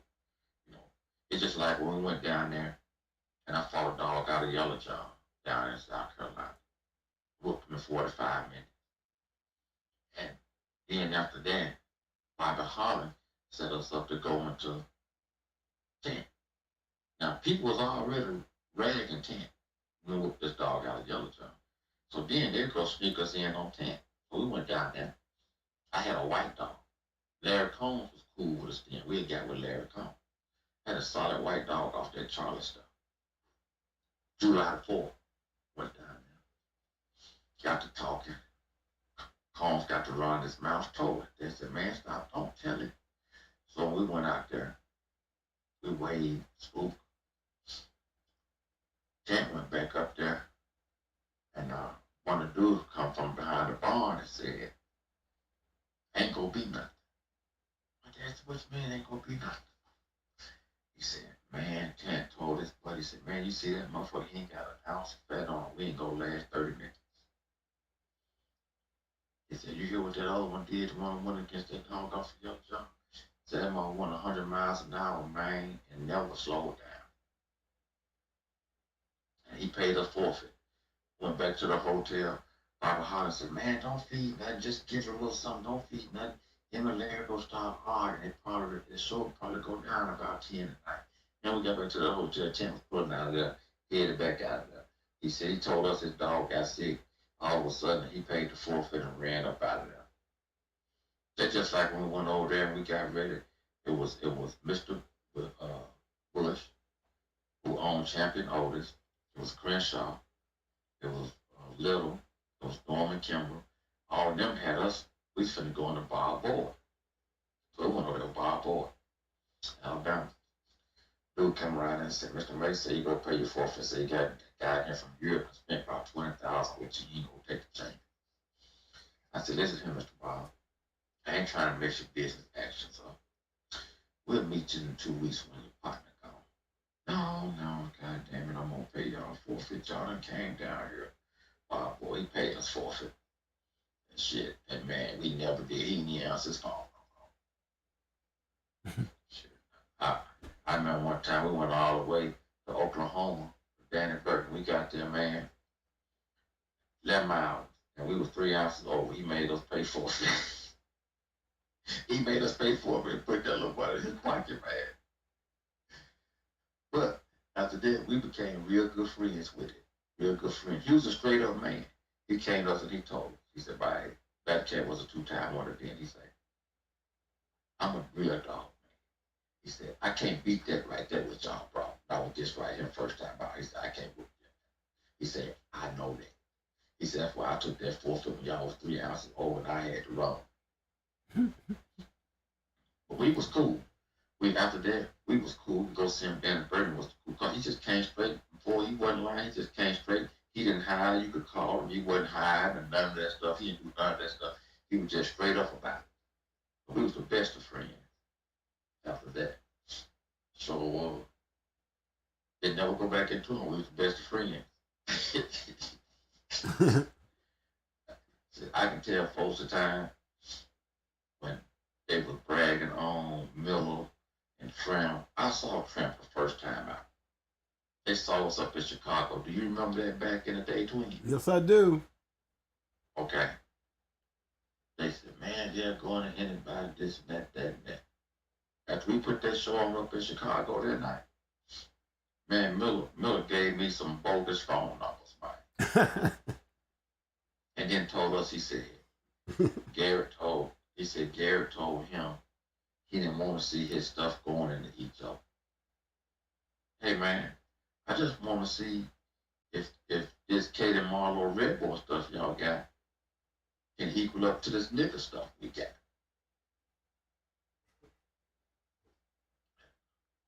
They didn't want to see that. Man, shit. It's just like when we went against Kenny Allen. And the next day, Crenshaw say, man, I gotta ask y'all about that condition. He said, y'all can hold y'all own with anybody. You know. I see at that time, before that happened, we was gonna put our Beauty was gonna go into Tornado. Because we had won about 13 or 14 straight. Now that might have been the year. You remember the year when we won like 22 straight. You know, y'all heard about that, right, Twin? Right. Right. Well, after that, they was like, well, y'all go to Tennessee. So yeah, we'll go. When you run Tornado, said, yeah, we'll go against that. So it didn't come out. And one of the boys told us, he said, well, man, Kenny said, sound like neither one of them probably wouldn't come up out of that one. He didn't want to take that chance, but he kept on going with it. Mm-hmm. But now after that night, when we did go into him, he said, I'm glad I didn't put Tornado on y'all. He said, because my understanding, you said that bitch out of Jeep was better. The baddest thing on the yard. The stuff you done seen couldn't come close to her. He just shook his head. Yeah, I want to interrupt the interview. Triple M. Yeah. I want to ask you a question now. For these young guys coming up, and all these young guys coming up, aspiring to be, maybe, as great as you have been, what would you, how would you tell them to start, their foundation, their yard? What do they need to look for to start their yard? I mean, as the blood goes, they keeping it inbred pretty good. So what you gotta do is you gotta find something that you like. Let me tell you this. I got a chance to talk to all these old heads. At Carver, Mr. Wallace, Ray Long, different people like this that have been in this game and stuff. Roger Finn, there was what's called y'all. Robert Crossan, that was Bert Klaus's yard boy, all this kind of stuff and that kind of stuff. Man, let me tell you, basically, there ain't none of this stuff bred the way they say it's bred. I mean, on way back. I mean, so you just gotta get something that you like and put something with it. And I like game this first, and then I'm a Mayfield man. We got some secrets right now that we put the old school crew. We putting some Mayfield stuff together right now, and we got the last of one guy, and we got the last of one guy stuff, and we just made another breed, a nigga, honey bunch, red boy breed, and finna make a nigga red boy breed, finna make a Jeep nigga breed. We're making those breeds again right now. Matter of fact, some of them hit the ground. Got some of them that's already 2 years old. And I'm a Mayfield man. Because I've taken that stuff and let other people have it. And they had success for like 2 years. So you gotta find something that you like. You gotta find something that you like, and you gotta keep it going. You gotta keep it going like that, and it's just preference. You know, I'm not blinded when it comes to dogs, man. I got a chance to see some dogs back in the day. I got a chance to see the Timex dog go. I saw dogs right off of Pool Hall Red, stuff like that. Different things like that, man. I got a chance when I was with John Truby. He took me to some stuff. I got a chance to see some good dogs. I saw the blonded dog go. I saw some good. I got a chance to see a few good ones back in the day. On and off. But the knowledge came when I got a chance to talk to them old people. You sat down, you got a chance to talk to Mr. Wallace on and off, man. He could dance and tell you. He said, you know, you got this black widow stuff, you got pure tri-hands rascal stuff. Now, when you find another dog called Pimple, Pimple, it's a man named Pimple had tri-hands rascal and black widow and all them dogs. He bred, but he put his name on it. You don't even see them dogs' name on it. You know, stuff like that. You'd be surprised. There's just so much stuff. So you just gotta find a dog. You have to find a line that you like and go with it. Okay, Triple M. I got another question for you. What do you think your key is to your condition? Because when we had heard, you know, it's up there. What do you attribute that to? Man, I contribute that to some vitamins that a man named Chad Rowdy put me on. I was playing football at Arkansas State back in 1982-83 when I was talking to this man. He had his own co-op. He sold medicine. He sold collars. He sold everything. This man was friends with a guy at the local university. And they were taking vitamins and giving them to rats. And now, some people use one of these vitamins. Here, one of them vitamins there. And I found that out. But what he did, he mixed several different vitamins together. And he would put them against the other vitamins that was out there. And the rats that he had would swim long on his vitamins before they drowned. And I used to have the paperwork on all the stuff on experiments. Got threw away years ago. But I contributed to that. And common sense. I had a guy that told me a few common sense things that happened to him one time. And of course, you know the secret, but it ain't a secret, but it's so simple. Put it like this. When Crenshaw asked me about that condition that night, I went back there and mixed them fibers up and gave it to him. Threw a bag of food. We had a good hookup on dog food. Threw a bag of food in there. And he told me he couldn't believe it. He said, is that all you do? I said, yeah, that's all I do. He said, you mean them dogs look like that off of that right there? I said, yeah, they look like that off of that right there. And he couldn't believe it. He couldn't believe it. He sure could. He couldn't believe it. Wow. But he took them vitamins in that food, and he went home and he started using it. I guarantee you that. Because the next week I went up there to his yard and he said, hey man, take this black and white Russell dog down there and start getting it ready. So I'll tell you when I need it back. Yeah, I could go to his yard and get anything. How many people you know can go to Crenshaw yard and get anything? You're right about that, big bro. Hey, I got to give a special shout out to my big brother in the house, Mr. 7A Sports, the General. What's up, fam? Get up on your hard work, fam. Sorry about that, Triple M. But you know, that's my big brother out here, man. You know, he do big things for us, man. And I appreciate him every time I see him. And thank you for stopping in, General. Another big shout out to Coach Blue and everybody who's in this chat room right now. I need y'all to show my people, the 3Ms and the Wall Boys, some love. We ain't at the end, but I need to see some roses. I need some roses. Show your appreciation, fam. Hey, man, we appreciate you guys, man. Thank you guys, man. Well, man, I'm finna get off here and get through eating, so I can end up leaving. Don't talk down to these people. You just do some dirty. Right. I mean, I haven't talked about Panther. I haven't talked about the 17 wins and these dogs and ball. We ain't pouring none of them pants up. See? But you know, that's just gonna just leave me for another day, right? Yeah. Okay. Yeah. Just get ready for that. I'll tell you about that another day. And guess what? Well, boy, look at man. You are welcome to show up and sit down with us anytime. We go way back.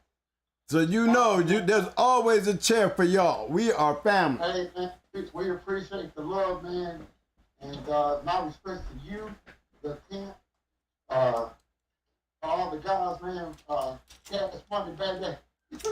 Cash money killers. What's up, baby?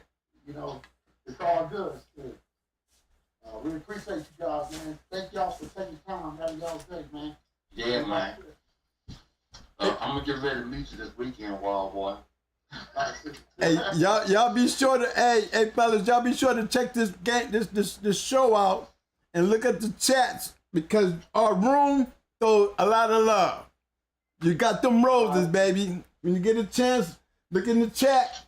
And suck up that love we sent out there to y'all, man. There's a whole lot of love they sent out there. I mean, there's a lot of it out there, fellas. They love y'all tonight. That's for sure. Hey, man, we appreciate you guys, man. Y'all have a blessed night.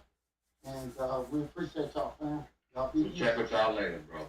You got to bring, bro. Hey, Harold, Mr. Triple M, I am so mad I cannot make that trip, man. But don't forget to get those pictures, man. You know, snap them up, man. Let everybody know that I'll send you a picture of me and just stick me on the chair when y'all get to talking dogs. Make me feel like I'm there. Okay. Yes, sir. Hey, make sure you get my number, man. Oh, Big Bro got it. He gonna give it to me. He know what's up. He know what's up because I want to make sure I have you on deck, okay? Because y'all we done talk enough about y'all and y'all work. You know what I'm saying? You know, we like the little kids watching daddy work, you know what I mean? Daddy gonna be gone, then we gonna step in behind the mic. Now he gone, now we can go in and let some shit off. You know, we can't talk we ain't talking on the level of him, you know what I'm saying? We can't talk with big 3M and all, we just sit back, shut up and just listen. That's all, we couldn't do that. But so we gotta get our turn now, you know what I'm saying? So we gonna definitely have a show just for you, all right? Hey, thanks, big bro. You know I love you, man. You know, man. You okay, you know bro? that. Feel you, man. Hey, y'all be easy, man. Always, fellas. Thank you so much. Thanks again. People, now you got to admit. You got to admit. There's more to the story. There's a lot more to the story. You guys only seen part of it.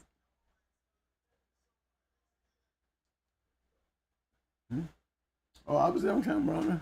Was I on camera? I was. Oh, I'm back. Oh, okay, I'm back. Okay. All right, fellas. Hey, there's a lot more to that story. A lot more. I mean, guys, we can go back in. You know, Big Bro in the house, you know, that's the Triple M. You know, like I said, when a real dog man in the room, I just sit back and listen. You know? But I got my partner over there, the Wall Boys, see, Big Bro gone. See, we need to have a show with us, cause see, we that other level. You know what I'm saying?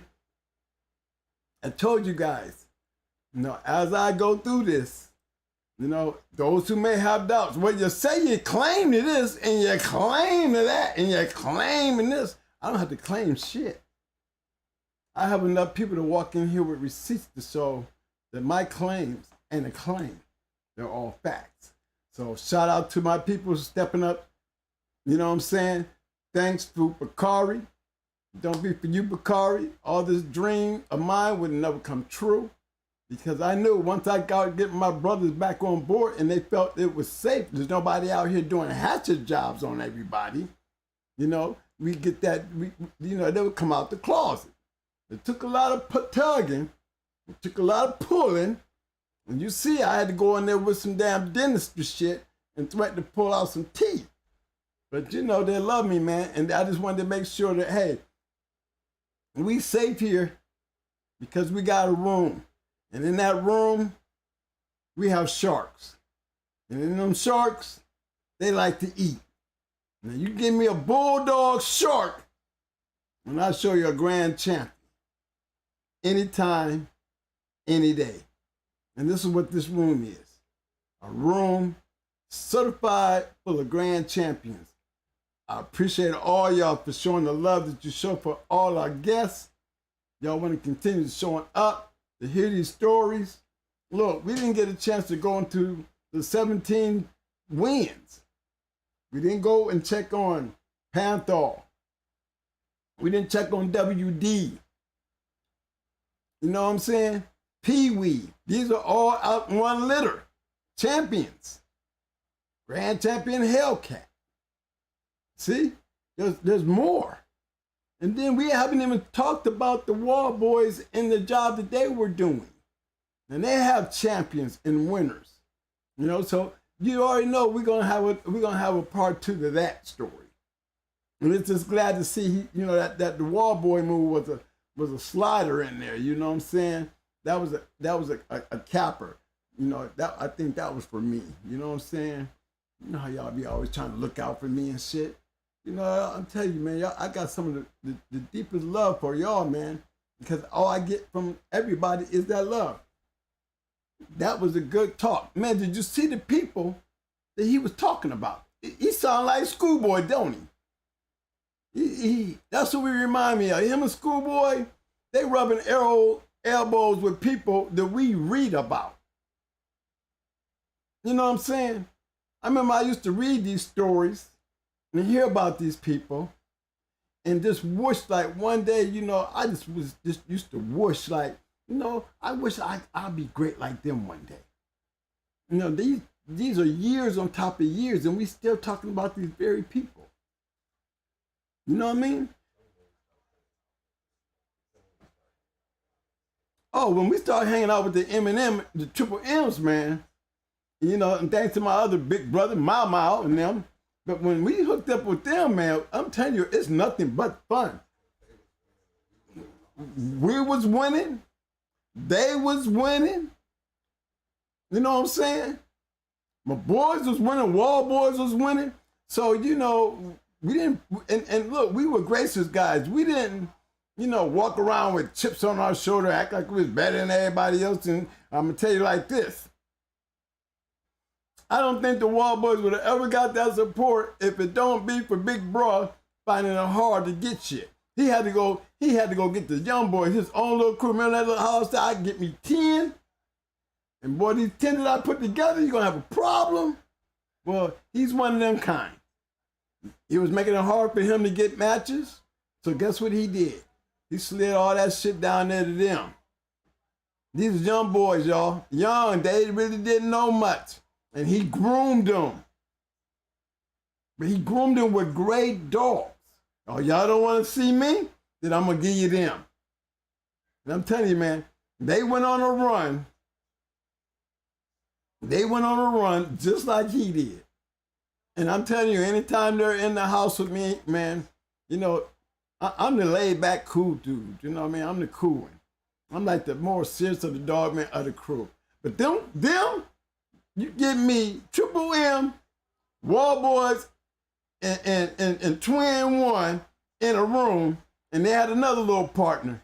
Oh, we will have everybody in the show tripping out on us because we be having the most fun. I'm talking about wherever we go, we line up in that place, man, everybody know they're gonna have a great night because it's a fun night. And we have a fun night every night. And it's a privilege and a pleasure to have them on the show. I mean, look at the panel, guys, that you guys have access to. Remember, these ain't guys I'm gonna go over and fly away and we'll never see them again. There's not one guy that's been on this show that we can't bring back. You know, you're not just sitting here listening to Twin's story. Twin going back and going and getting his people and giving y'all a whole lot to work with. He didn't even get into the conditioning. Y'all didn't even get a chance to see that mix. That mix that he was talking about, I got a picture of it. And look, man, I have widened it open. I have magnified it, trying to read labels. I done all that. All that. But don't worry, fellas. I'm working on it. Yeah. I'm working on it, okay? I got to go get my wrenches and start cranking on him again. You know what I'm saying? You know what I mean? I mean, I might even need my boy. I might even need my boys to help me out. I got to get my boys. They're probably going to have to help me out. But we're going to wrench some of that conditioning, because let me tell you something about them boys, man. They believe in maximum peak conditioning. Let me tell you something. There's no mistakes being made. No mistakes being made messing with them. You better come in there righteous, because they're going to come in with speed, pace, air, and power. I mean, I done seen them go an hour. You know what I mean? And I give the dog that went that long all the credit due. Good dogs do that. But man, you cannot fall under that pressure when you got pressure coming in from the start. You ain't gonna get past that pressure, because that pressure gonna go all night. And like he said, Larry Combs, for guys that don't know, Larry Combs is Supernat. Supernat.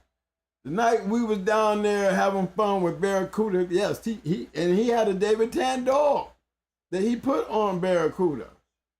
And Supernat was the referee that night when they went into Barracuda. And I'm telling you something, guys, the night was great. Remember, I told you guys, I went and bred the Beetlejuice. Even though I saw the dog that lost, the Twister, that dog was good enough for me to say, man, I want some of that. And I went and bred to Beetlejuice. And out of that, I came a great line of dogs for me. But it was a great night. Twisted, Barracuda won. That's the only time that we have ever been on the different side of the fence.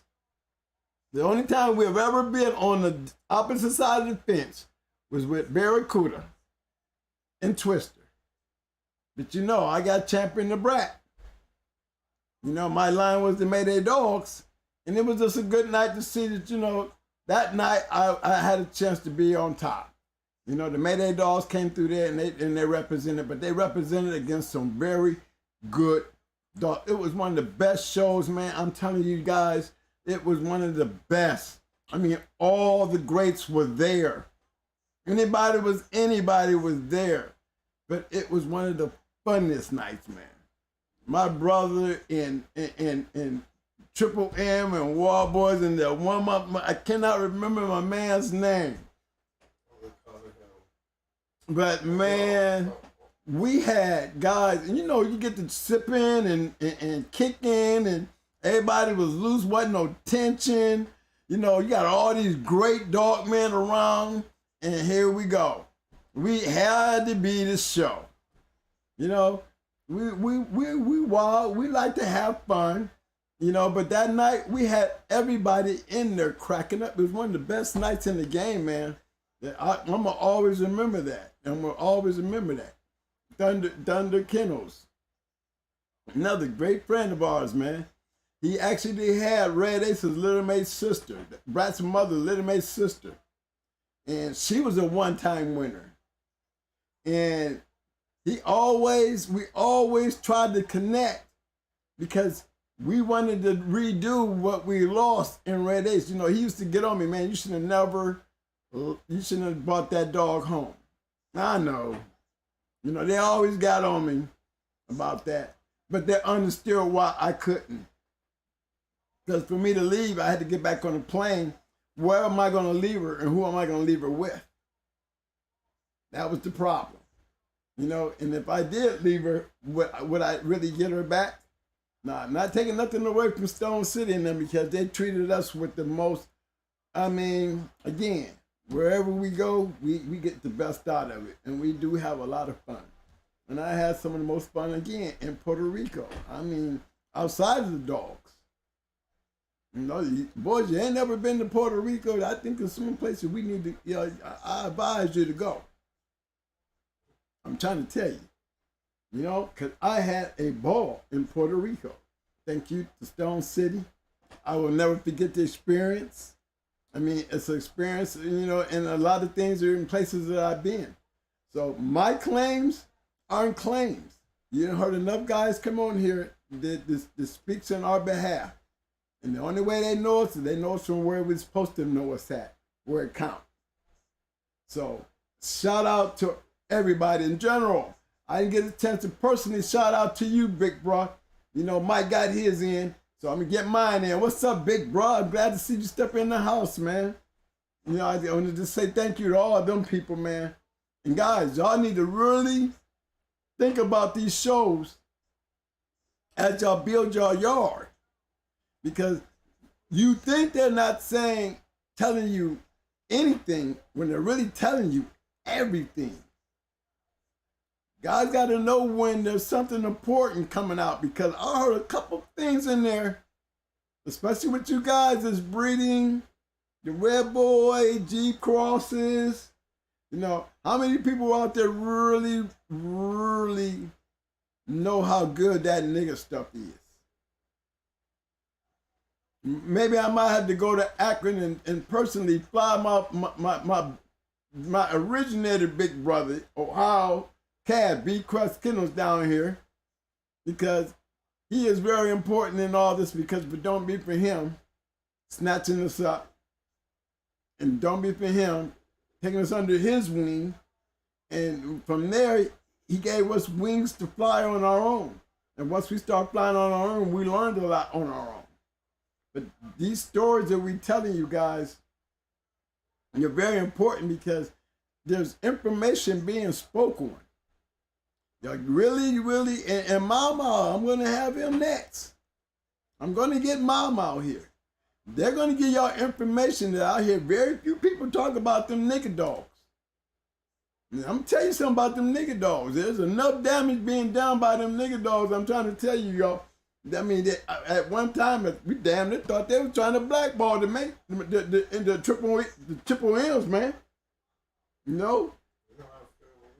We had that feeling too, where, you know, when you start going out here smacking on people, man, doing that stuff, man, you know what I'm saying? You got to damn near shut your mouth about the kennel name and just try to see if you can even get in anywhere. Many times you make put a whole work job into a key. You're going in for the weight. They realize who it is when you get there. Guess what? They'll give you the forfeit and send you back home. I mean, you heard him say it. They were doing it a lot to them. After a while, they started doing it to the wall boys. Wall boys couldn't even get on. We did. We went through the same experience ourselves, and to me, I am in no comparison to them. I wish I was. I guarantee you. I enjoyed my run. But I would have loved to have a run like they were having and producing the dogs they were producing. And thanks to them, and they're educating me and all the other old dog men from Supernat on down, guys. You know, I'm a product of them.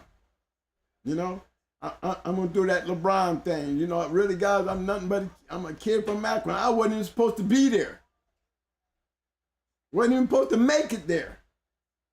But I did. Well, I got you see it, that 230 Akron, that's that LBJ stuff. This is how we rock from the hometown. You know, I'm always rep my hometown and put forth the effort that all my people in the 08 and the dime, because we were revolutionaries in the game. You know, when everybody else was running hot, we were almost like nobodies. When we start getting our hands on the right dogs,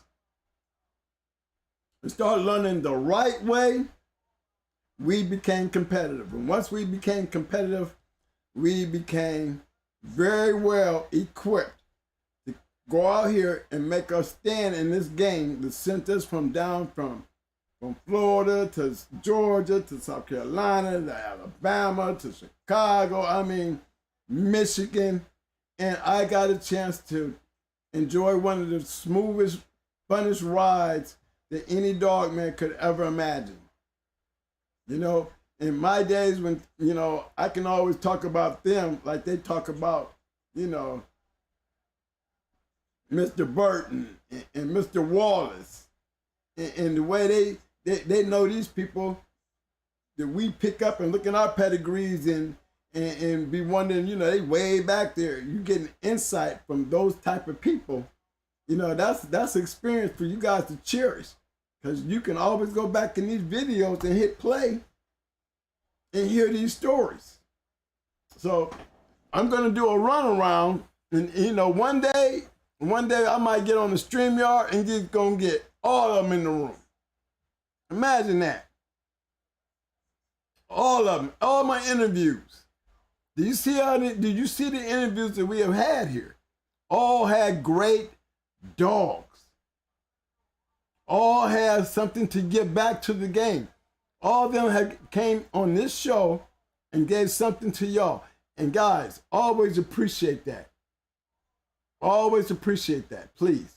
Because it takes a lot of passion for all these guys to come on here and do this show for me to give to y'all. And you know why we do that? Because y'all are real. You know, as long as y'all stay real, we're gonna keep it real, right? That's right. And y'all know what time it is. This is Friday night, baby. And you know, if you like the show tonight, show some love and give me some thumbs up, thumbs up, thumbs up, thumbs up. My songs, my songs, my songs. Roses, roses. I need them damn roses. Yes, sir.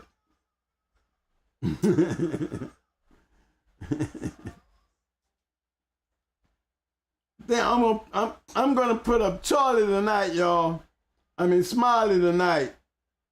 We didn't get on until what he did, but because I got other dogs out here, you know, great dogs that we're gonna bring back on here. We're gonna bring them back, and there's more stories to tell. Ram, more stories to tell. Picari, more stories to tell. Roster Man, Schoolboy. I mean, there's more to it, man. There's a whole nother level that we're gonna get into when I bring my family back through here. Okay?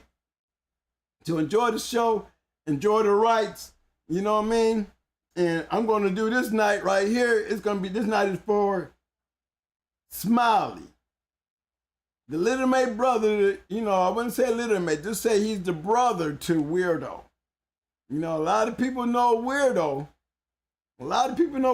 And to be honest, you know, we used to have a little saying back in the day, like, you know why the brothers running past Smiley and running the Weirdo when most of these guys are right there in the damn neighborhood with Smiley. Make you think, right? But a lot of good stuff you heard tonight, you know? I'd like to give a special shout out to my man Jimmy Mack for the super chat. A really big shout out to everybody who used the super chat tonight. Oh yeah, that was straight, you know, that was straight, fellas. Really appreciate that. You know what I'm saying? And for all the people who's new to the room, that you're not blue, let me tell you how to get blue. A good way to get blue is show up to the show, participate in the chat, and if you're doing that, I'm going to see it. And when I see it enough, I'm going to be, get your hardware, fam. Hey, man, pump me some sounds, man. We're going to make this a little earlier night tonight, y'all. We might hang out in the parking lot a little bit. Hold on, man. Let me try to get you down here right, man. Hold on 1 second. Right, he doing that. I'm going to put Smiley up here one more time, y'all. Smiley one more time. That is a great dog. Produced 17 wins in 1 litter.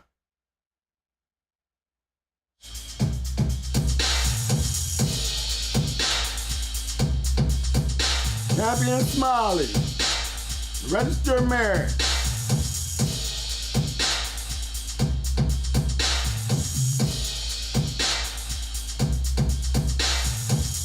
That's the triple M's right there. Wouldn't you love to be in a neighbor's position, man, to sit there and just breathe your Jeep? No, not send them up there. No, they standing there, breathing the Jeep. Remember, I had Goldie. She was a red-nosed dog, too. Just like you said. You inbred that stuff, he had these red noses. Yes, Goldie was a red-nosed Jeep dog. So shout out to Triple M. That's a shout out to the Wild Boys. We didn't expect that one, but they were actually, y'all, they were having a get together, man. They invited us. Yeah, man. We stayed here for the show, man. Stayed here for the show. Yeah, they got a big old barbecue thing going on down there, man. And I almost jumped on the plane forgetting about the show. I did all this arrangement, man, and Mike said, "Where you going, man? You got the show tomorrow." I go, huh? Yeah, we was invited too, bro. We had look. But look here, don't worry about it, because we're going to do it. We're going to do it sooner or later. But you already know what we're trying to do. For the people who are coming to the chat, you know what I'm saying? We're always trying to get everybody to try to utilize that super chat, because we really trying to do big things. You know what I mean? We got all the right people doing the right things, you know what I'm saying? They're coming on, they're showing their face. Y'all need to show some love, man. Show a bit of love, because what we really trying to do is have a really big barbecue for everybody, you know what I mean? That we can hook up somewhere and just for at least one day, you know, maybe 2 days, you know what I'm saying? Just really just get together. Don't have to be about nothing but a gathering, nothing but something we have in common. A bunch of damn dog men hanging out, you know what I'm saying? So you're scared, don't worry about it. What you scared of? Ain't nothing but become people hanging out. You know what I'm saying? But I ain't even trying to deal with that scary ass shit. All I'm trying to do is meet new people, you know what I'm saying? Put some damn faces to these names and just hang out and enjoy ourselves. So all we gotta do is pick the spot. In order for us to make that happen, we're trying to have vendors, we're trying to get people like Schoolboy in them to bring their books, people who got them treadmills, people doing college and stuff like that, where we can all just get together and just hang out. Ain't nothing illegal about that. I don't know why the hell I seen somebody talking about they worried. You worried, stay your ass home. You worried, I don't even know why you're in this damn room. Hey, this is for real. Come on now, come on. Come on. Let's try to keep this shit real. There ain't no purpose even being in here. You know what I'm saying? But outside of that right there, man, for the ones who show that love, man, you know, words can't say enough. Cash App, Super Chat. Support the channel, guys. That's all we have. That's all. We want to get around here and put these kind of things together. This is the only way it's going to come together is we all got to come together and make it happen. That's all. I need y'all's support. That's it. That's all. That's all we need. Just a little support. That's all. Hey, don't forget to hit Schoolboys. You know, this channel over there doing some things. That's right. You ain't got your Schoolboy books. I don't know what's wrong with you, what you waiting on. That's right. Don't get Fat Bill over there, y'all. Get Fat Bill now. Fat Bill got his channel over there. He got them books. I don't know what y'all waiting on. Y'all know, Welcome Down Ram got his channel over there. I don't know what y'all waiting on. Come on. Hey, look, if y'all ain't been keeping up on your business, look at AQ Kennels. Did you see them puppies he got over there? Why ain't I don't see enough of y'all getting over there and supporting his channel? What's up with y'all? I'm over there. I'm over there. Subscribe. What's wrong with you? Red Bobby got a channel over there. Yeah. What's wrong with y'all? Y'all can't get over there and show some type of support by just going over there, hitting the subscribe button and hit that notification when they do decide to come on? What's wrong with y'all? But see, I'm glad to know, as long as you keep coming over here on Tuesdays and Fridays, don't worry about it, because I ain't gonna never let you forget about them. And as always, remember, 7-8 Sports TV. Come on, man. Do I need to say anything? Y'all know y'all supposed to be over there anyway. I mean, I shouldn't even have to speak on them, but being he my big brother, all you just come through and check on his little brothers over here in this thing we call internet videos. Guess what? I'm always show that love. Until then, fellas, y'all know what we doing. We on this Friday night swing right now. You know what I'm saying? So we're gonna tell y'all like this, going out the back door, see y'all in the parking lot. You know what I'm saying? Respect the game and always respect the name. Cause if you don't, you know what we coming to do. Cause we always. You know, scratch the wind, baby. Y'all know what's up. Love. Crank it. Come on, Mo. Tappy and Smiley. Come on.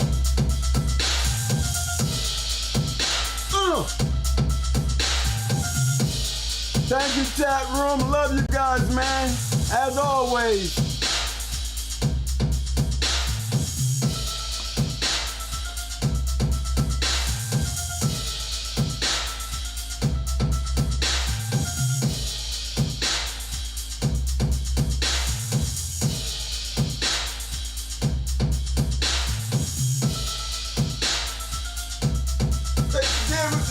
For that shout out, man, super chat, baby.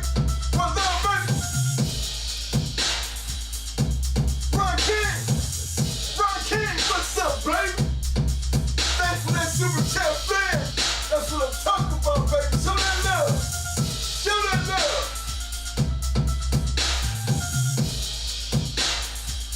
That's my little iron head. What's up, fam? You know we ready to say that, fam. Keep them in check, baby. Keep them in check. See Rich? I see you, baby. Appreciate the comments, fam. Pit down. Man, I know you got that new number, man. I don't know what you waiting on to call me, man. Call me, man. M.M.M KENNELS, baby. I know you came in a little late, fam, but I'm still giving you that love, baby. What's up, fam? Hey, Rack City, get up with me. I need you to call. I need you to get at me. I need your number. Somebody's wanting your number, and you know how it is, fellas. Y'all need numbers, y'all just send them to me. I check in with them. I pass the information. You know how I go, y'all. Lay Marshall, what's up, fam? I see you, fam. Let me see you Tuesday, fam. You come get your hardware, fam.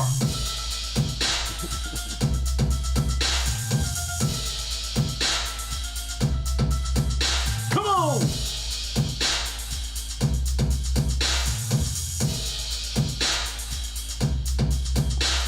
Martinez Gang Dogs, what's up, fam? You get a chance to give you that unsolved because it came in late, baby. It ain't them too late, baby. What's up, fam? Game breaker, what's up, fam? What's to the room, man? You know I got my eye on you, fam. I got my eye on you, fam. Oh yeah, Game Breaker. What's up, baby? What's up, baby? Appreciate that, fam. Come to the show.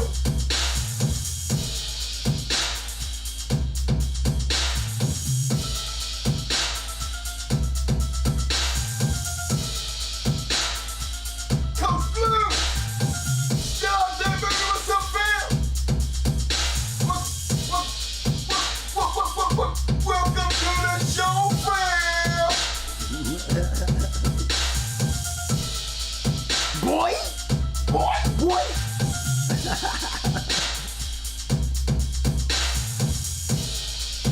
Damian Johnson, what's up, fam? See you coming in late, baby. I'm still gonna give you that.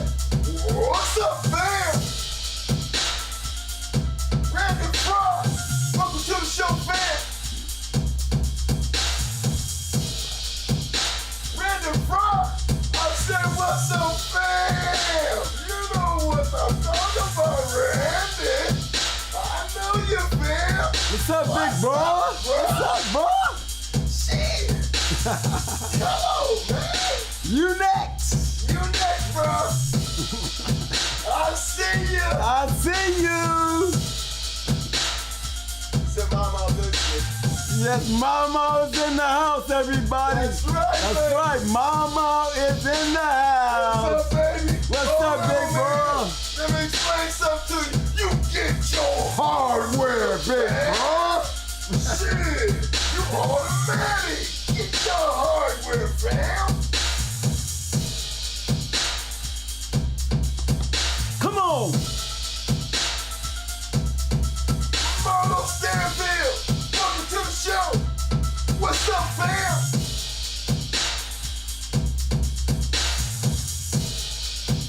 Lucky! Hey, baby, you know I like to say you when you need to get in here sooner, man, so I can hit on that. Lucky! What's up, fam? Lefty, you was late today, man. You know you're another one. I got to hit it with the yo. Lefty. What's up, fam? Milestone, what's up, fam?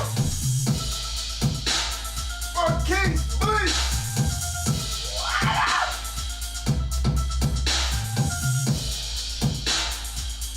Ghost 850. Fam, welcome to the show, man. I see you, fam.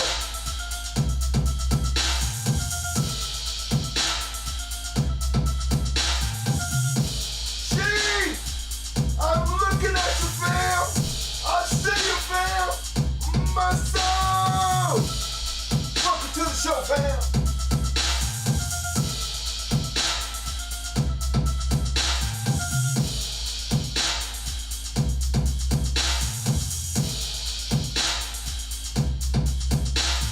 Any of those that I might have missed tonight, I'm trying to catch up, baby. Trying to catch up with everybody in the chat. Everybody who's gonna see this after this is all over with. Don't forget to hit the like button. For all the newcomers, don't forget to hit those subscribe buttons. At the bottom of the show, there's a ticket to run across there. It should have a cash out. If anybody want to donate, no matter how much you donate, the fact that you just take the time to donate. Much love and appreciation for that, man, because it's not a matter of how much you give, it's just the fact that you actually took time to give. Love it, baby. Love it.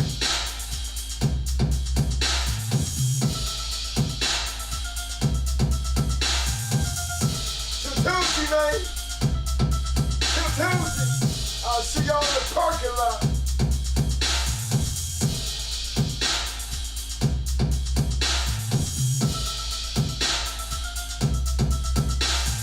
Little Rock.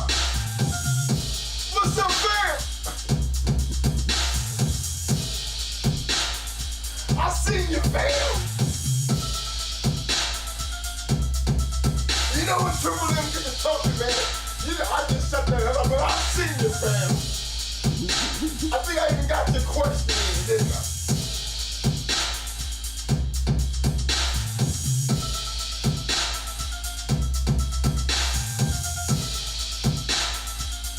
PD Kennels, what's up, fam? I see you, fam. Love and appreciation, and I'm giving you back what you give me, baby. My soul. Yeah.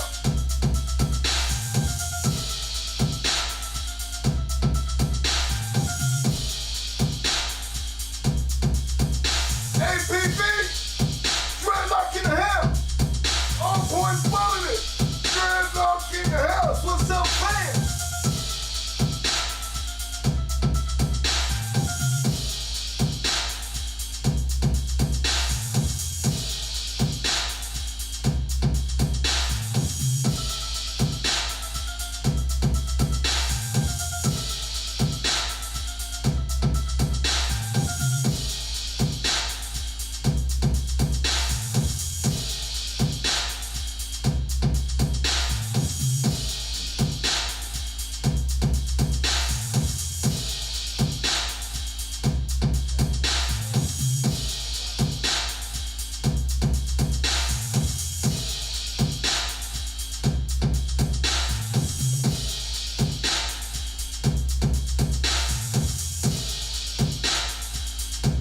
Anybody check out the poll?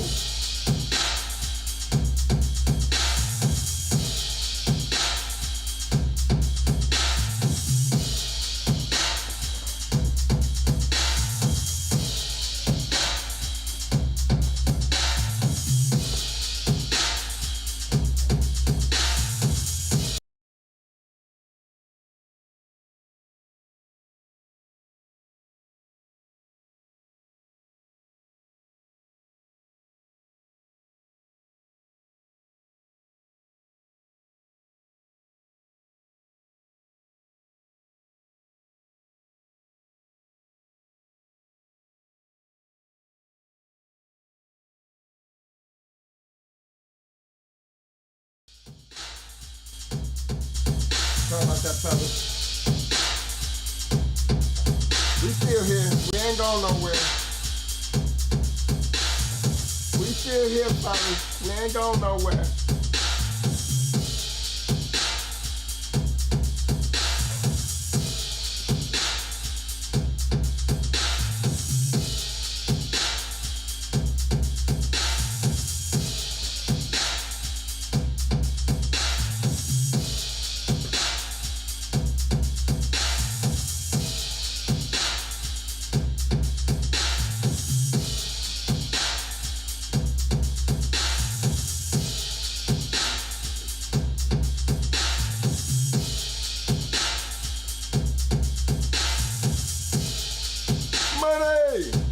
What's up, fam? You on the back street just hanging out money? Sorry about that, fam. But money, get your hardware, fam.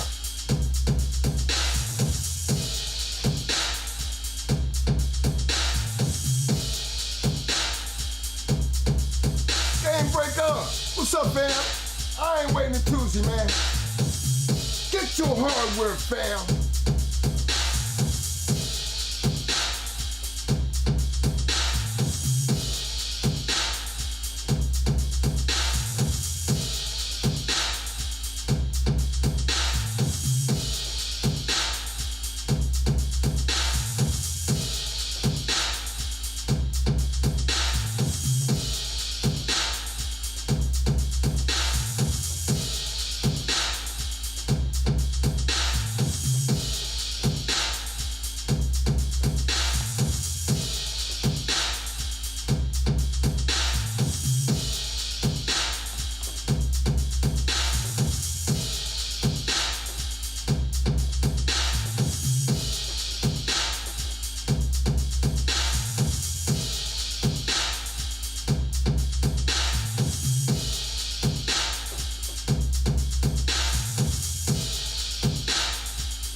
what's up, fam?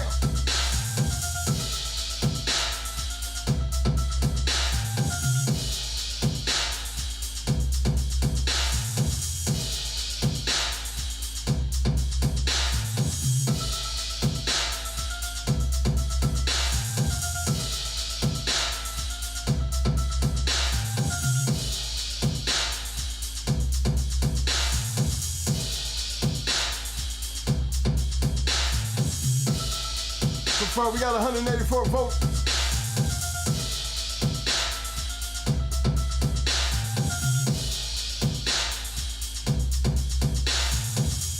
Poll question of the night was, the most important part of the game American Pit Bull Terrier conditioning is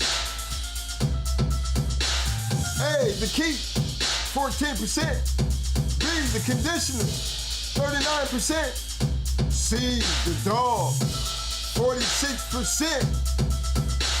I agree with the poll.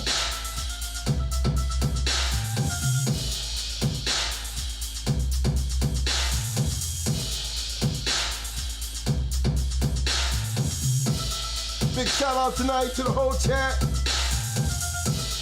to all the moderators, to all the viewers, to all the followers, to all the OGs in the house.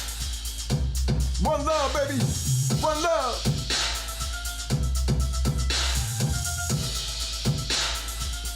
Shout out to War Boys. Thank you for that contribution, big bro. Know the love, man.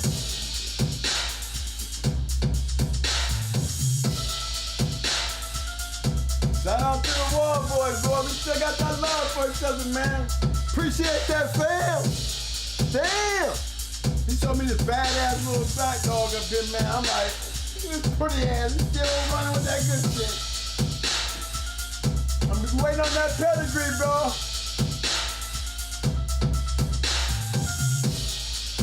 I'm gonna say that one for my next show.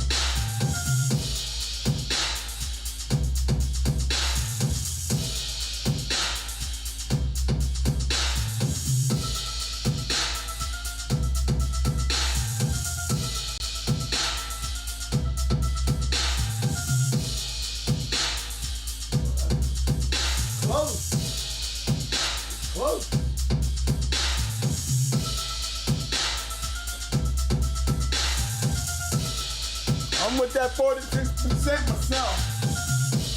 I'm with that 46% myself, fellas. I voted. Gotta have that dog. Whoa. All these dogmen up in here.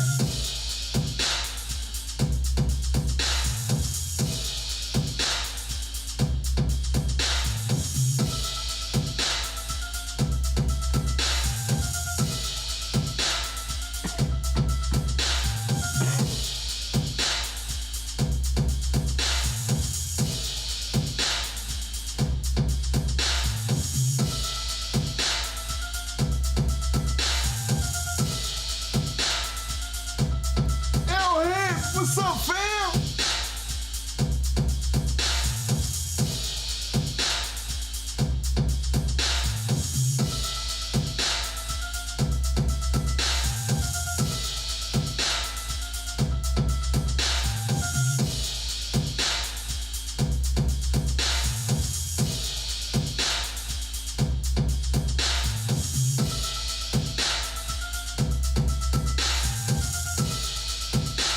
All right, Coach Blue, I'm checking that out now, fam.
Carl Henderson, what's up, fam?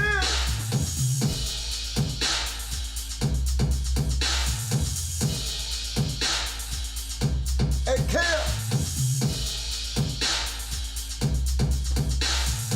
That email address, fam, it's going hard. Reloaded@gmail.com, fam. Drop me a line, man. We can get into that. Give you my number. You can call me.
I got that, Coach Blue. Get a chance, give me a call, fam.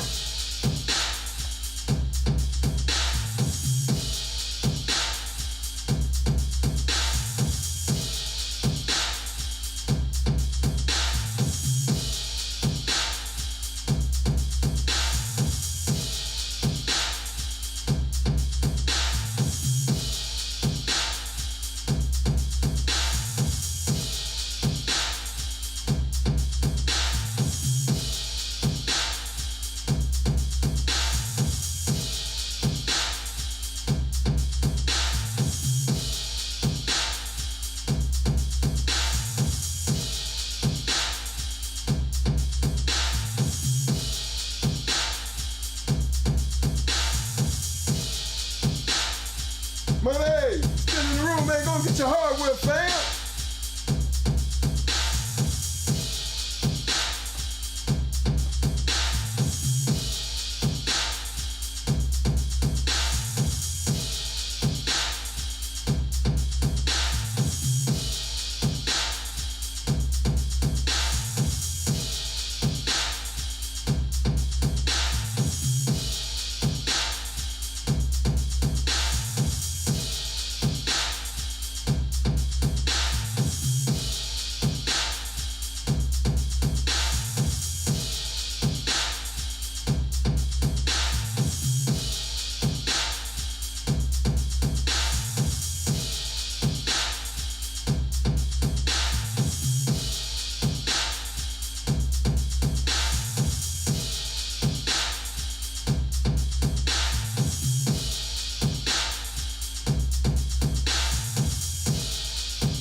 funky now. Get some boogeyman up in that piece. The boogeyman's up in this joint.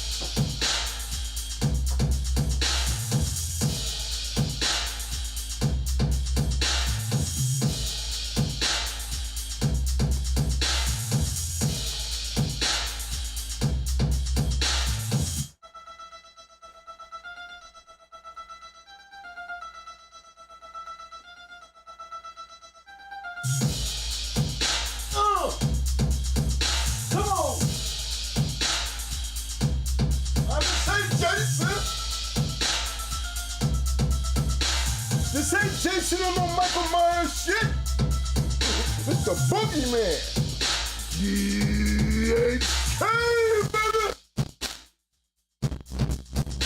Freaking.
I know.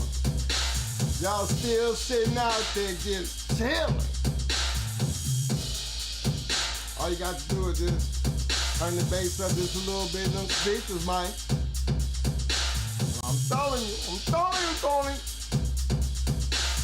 This beat right here be banging, man.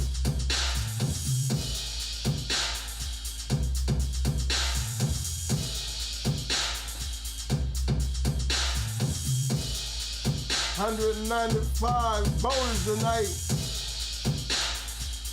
The most important part of the game American Pit Bull Terrier conditioning is we have 14% for the keep, 39% for the conditioning, 47% for the dog. Yes, sir. For all you new viewers who haven't come in, don't forget to hit that poll. Don't forget to hit that like button. For all you new viewers, don't forget to hit that subscribe button.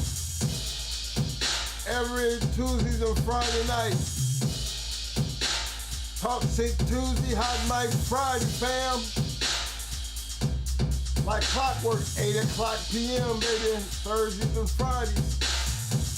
At the bottom of the stream, you're gonna see a little ticker there that runs across the bottom. That's the cash out. For anybody who want to donate, you know what I mean? Trust me, it will always be well appreciated. And again, it's like an old time saying, it's not how much you give, it's just the fact that you took the time just to give. That's more appreciated than anything in the world. That's what you call love, baby. And that's the thing about donations. When people donate something, you're supposed to do it from the heart. You know, that's special. And that's the way we see it. We look at it as something special.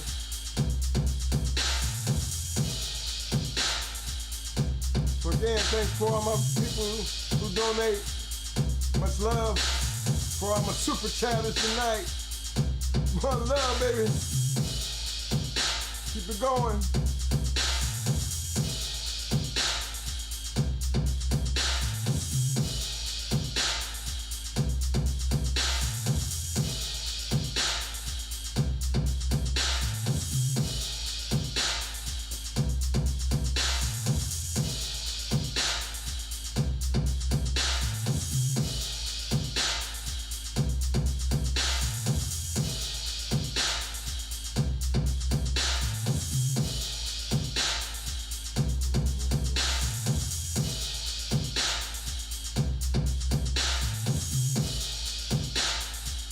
Yeah.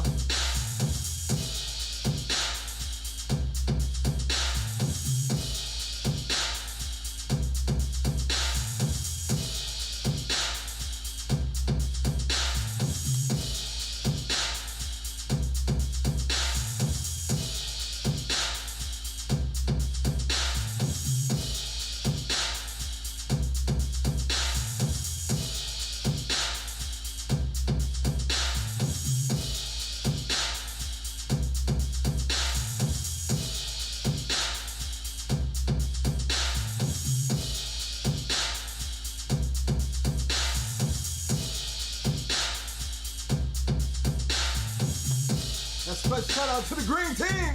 Appreciate that, appreciate that comment, fam.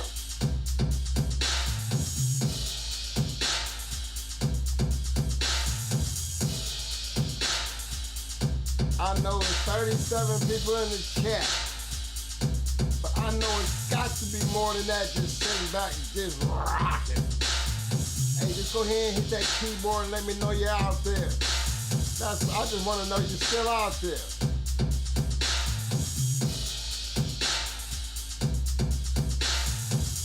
I'm not gonna leave you hanging, baby. I'm gonna ride it out with you, fam.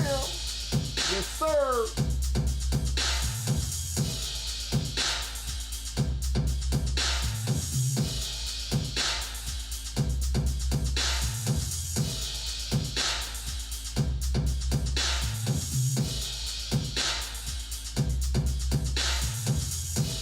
Y'all keep knocking and I'ma keep rocking.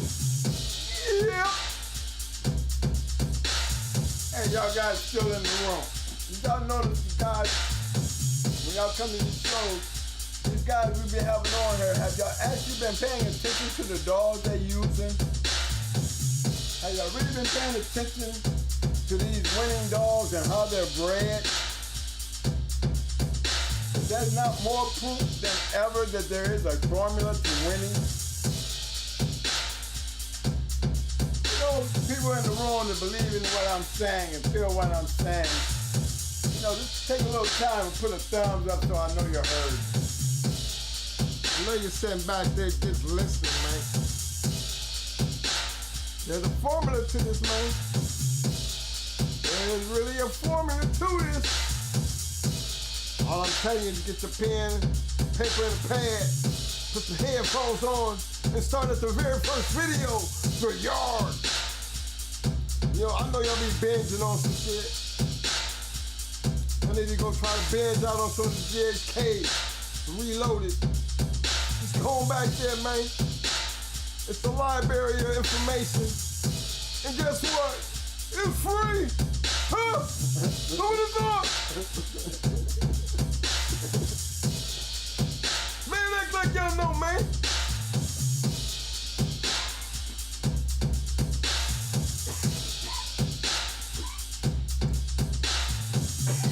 Green tea.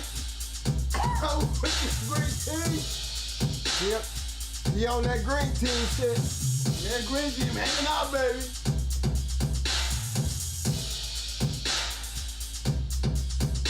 He on that heat. Yeah, for all you new viewers who done came in, catching up on what you missed today, all I'm asking you to do is on your way out, stop by and hit that like button, fam.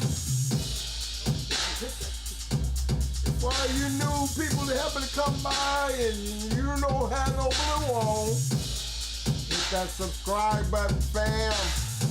Hit that notification button, not like you need it, because you know we're going to be here. Talk shit Tuesday, 8 o'clock. Hot Mic Friday, 8 o'clock, on time, on point. Just like Thursday night, Monday night football, baby. You can count on it, fam.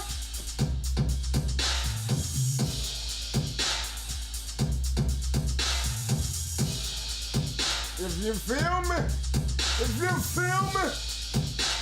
thumbs up, thumbs up, thumbs up, thumbs up.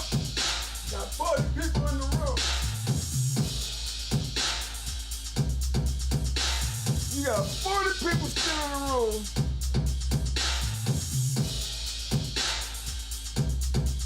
I better have 40 damn likes. You've been around there long enough to come back out, punch the light, come back in, fam. Come on. Don't make me get the boogeyman on you. I'm gonna bring the boogeyman on you. Yeah. Here it comes. Here it comes.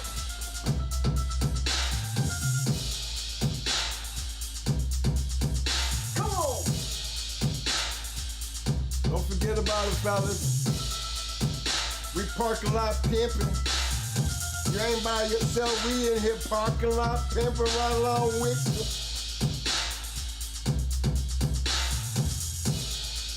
If you hear a little glass clink, it's in my teeth hitting my glass, baby, because you know what I mean, the more tipsy you get, because you know, forget where your mouth at and everything. You know, this mic seem to pick up everything, so I don't want y'all to think I'm in here playing with the glasses and shit. I'm trying to drink my shot. Miss my lips, I'm trying to run my damn mouth. Clink, clink. Oh, Lord. Tip me down, too.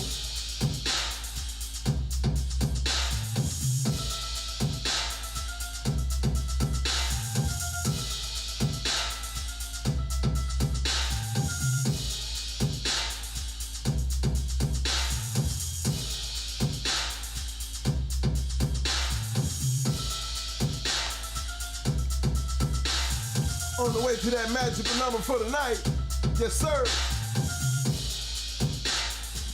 For all you new viewers who don't see the show after the show is gone, You know, you can always drop in there, hit that comment button, tell us what you think. If you got something on your mind, tell me something. Holler back, man, because I'm going to holler back. I'm going to come see ya. We can talk about it. Yeah.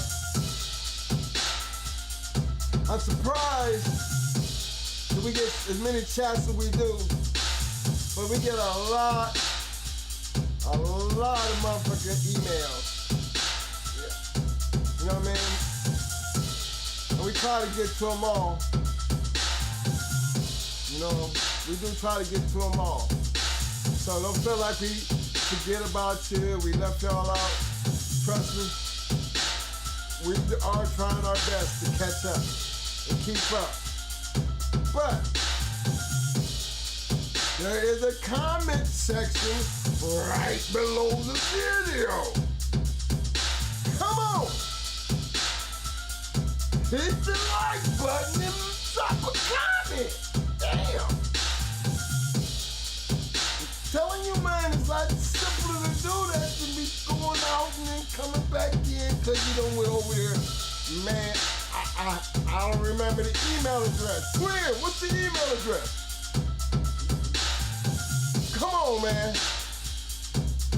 Just go drop a comment, fam. I'ma see it over there. Damn that email. Man, you ever tried looking through 1,000 emails? Come on, son.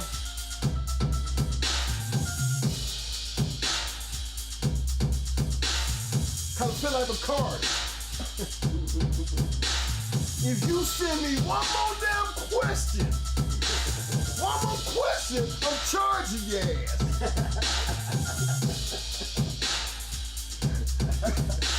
Bro, I'm playing. Come on, man. He wasn't playing. I feel him, man. I ain't got as big as him though. We ain't got to 1,000 yet. I believe he do get about 1,000 of them. But we coming up on it. This is me and you. I be trying to tag in. I be like, oh, Mo got that already. Right. Oh yeah, thank God he's helping.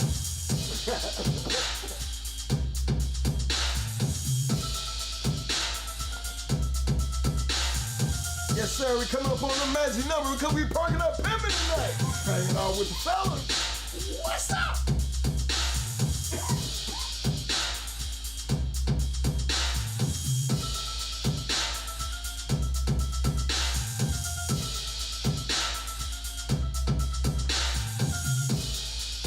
Love is getting out tonight, man. That's getting much love tonight.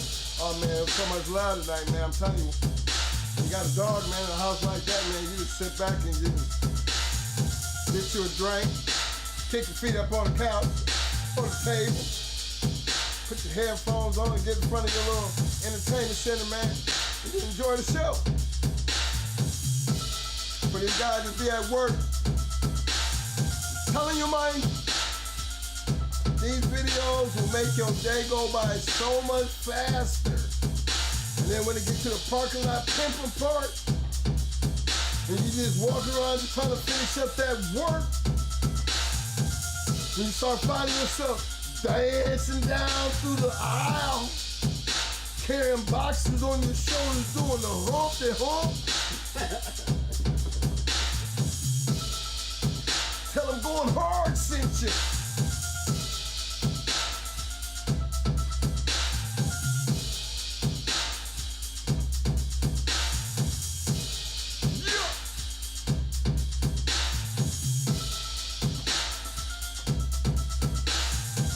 Sir, liking the numbers right there.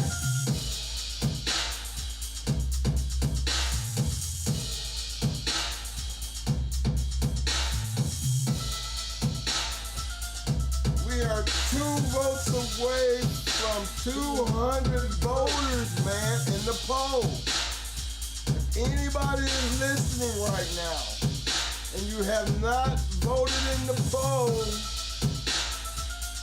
please go over and hit A, B, or C, okay? Come on. That's all you gotta do. A, B, or C. You don't have to believe in your vote. Just hit either one. Close your eyes. Hit the button. Bye. It's called class participation. You understand what I'm saying? Class participation. You need to participate in the class in order to get rewards like the hardware and all the other preferable information that you use to sit here and watch a damn video for 2 damn hours. Participate. That number still ain't moved up to 198. Hold on. I'm gonna tell you what I'm gonna do.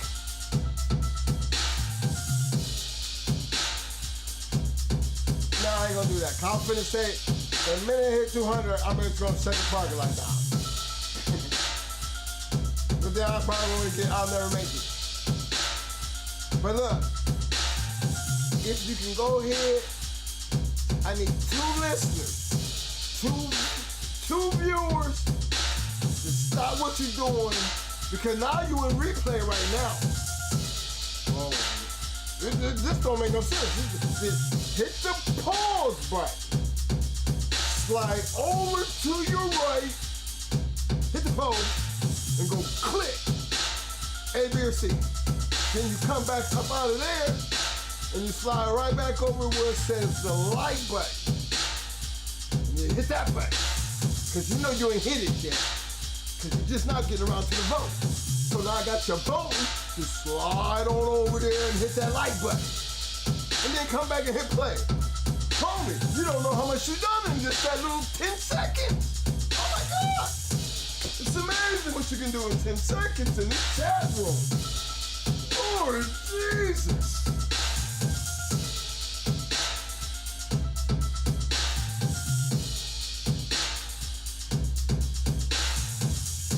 You know, I will sit here the rest of the night and wait on the 200 voters. That's right. Yeah, I'm persistent. Yeah, I don't know when to cut it loose. Yeah, I understand.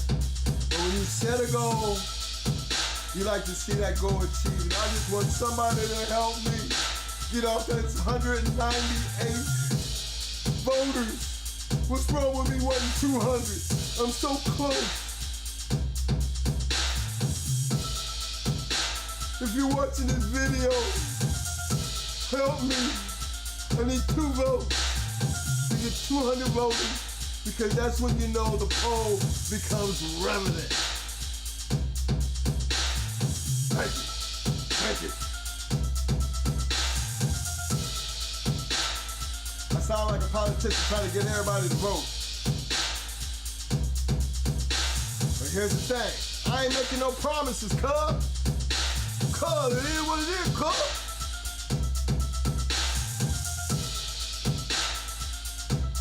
We holding 198 strong, baby.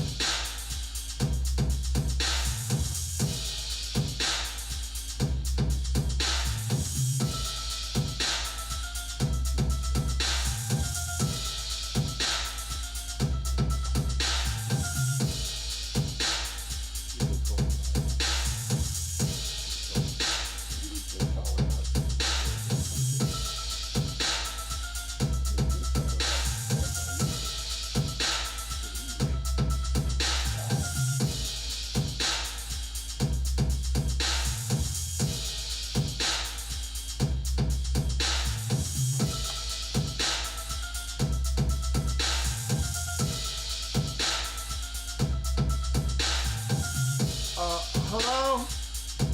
Hello?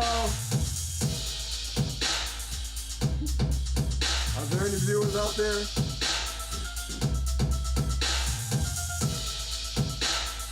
Public service announcement. I'm just saying, the most important part of the game, American football player conditioning is A, the key, B, the conditioning, C, the dog. Anybody out there and you're listening and you can hear this public service announcement, click A, B, or C. Thank you. Brought to you by Barnhart Kennels Reloaded, the Neighborhood Bulldog Association Hangout. Welcome to the parking lot. This is where everybody after the show, we like parking lot pimping, baby. Hanging out. William McGill. Peace to the Chad twins. I missed the show. Valley, look, that's the good thing about it, Mr. McNeil. You can always go back and hit that play button. Now, probably, Mr. McNeil, that was probably you, fam, to hit that. I'm at 199, man. If you ain't hit that poll yet, could you do that for me, fam? I'm one away from the goal of 200. I'm telling them I'm gonna be here all night till I get that 200 in the poll. Hey, Will, when you see the show, man, stop into the comment, man. After the show, don't forget to hit that like button. I'm really looking for a comment to you because you might have missed the show, but I really want to hear your input on how you feel about the show once you've seen it. Because it is important for me to know how you feel about the show. Because your show showed up in the parking lot, pimpin' parking lot tonight, babe. You know what I'm saying? Thanks for showing up, fam.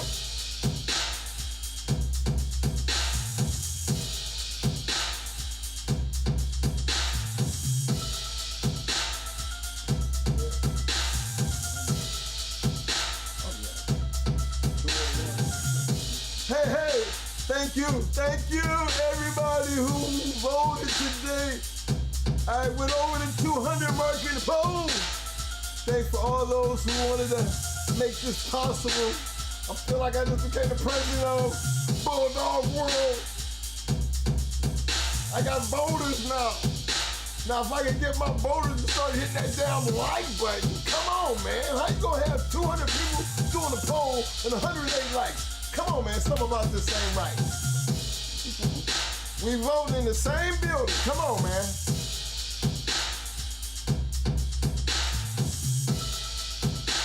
But I do appreciate everybody voting in the poll. Now, if I can take them poll votes and slide them over here to them likes, hey, that's what we working on. We just working on love right now, man. We're gonna put this all together and get this right. It's called crowd participation. Crowd participation. This don't cost you no money. All it takes is a couple moves, a couple strokes on your finger, on a keyboard or a mouse. Click, click, click, and you're done. You're done. Come on. Might call a boogeyman.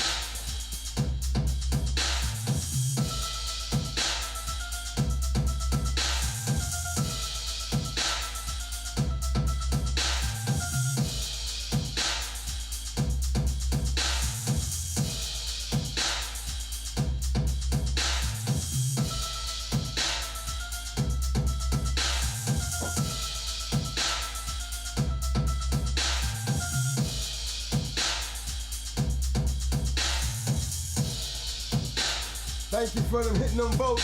Thank you for going in and stopping hitting them votes over there. Really appreciate that. That's what I'm talking about. See, we all getting on the same page and see how this here works. You know what I'm saying? You go over, you click, click, click, and then you hit play. Hey, on the way out, you go click, click, click. You're done. It's over. Everybody get happy with it. Former fella still hanging out in the parking lot, just sitting back. Take that volume, turn that treble down a little bit, pick up that bass, and feel the rumble of the creeper.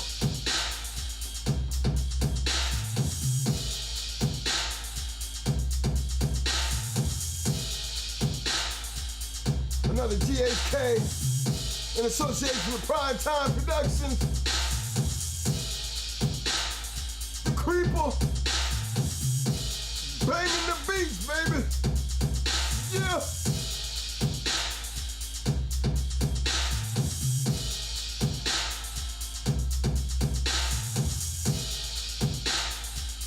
Don't forget, anybody want to get in contact with us, we always try to answer all our emails. Follow up, answer back.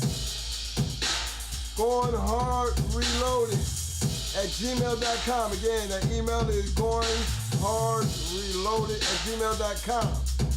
For all my viewers who want to catch us on Facebook, just to go to Going Hard Reloaded Kennels. You know what I'm saying? You know, hit that friend request and everything. You know, drop a line here and there. You know, just follow us if you can, because we need all the support. We try to get all the support because we're trying to bring everybody somewhere where we can all just sit back and talk dogs. Cause ain't nothing like talking about these damn dogs, boy. Let us be your home for the information. That's all we're looking for. A center point where everybody can come and sit down and talk dogs. Get a lot of information. You know, and it's big. I don't think I could get 700 and some people around one campfire. You know what I'm saying? But it's good to be able to join the chat room, or at least be able to join a show right from the comfort of your home. So that's what we try to provide, the most comfortable way for everybody to just sit in and just sit down and enjoy talking about dogs.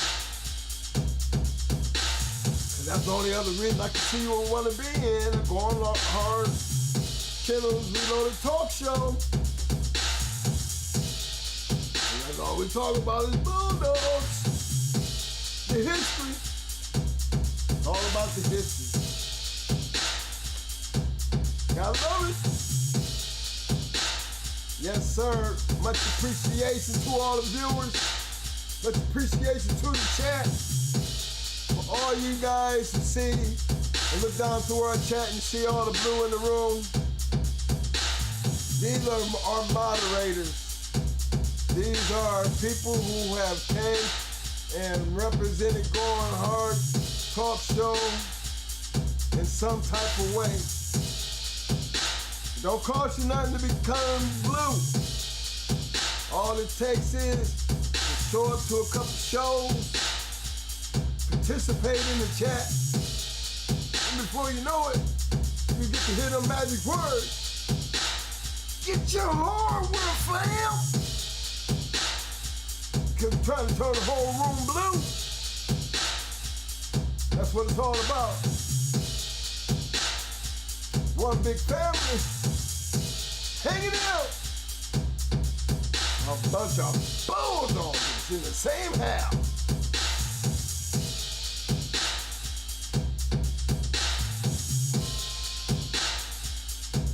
Yes, sir. You know, it's big.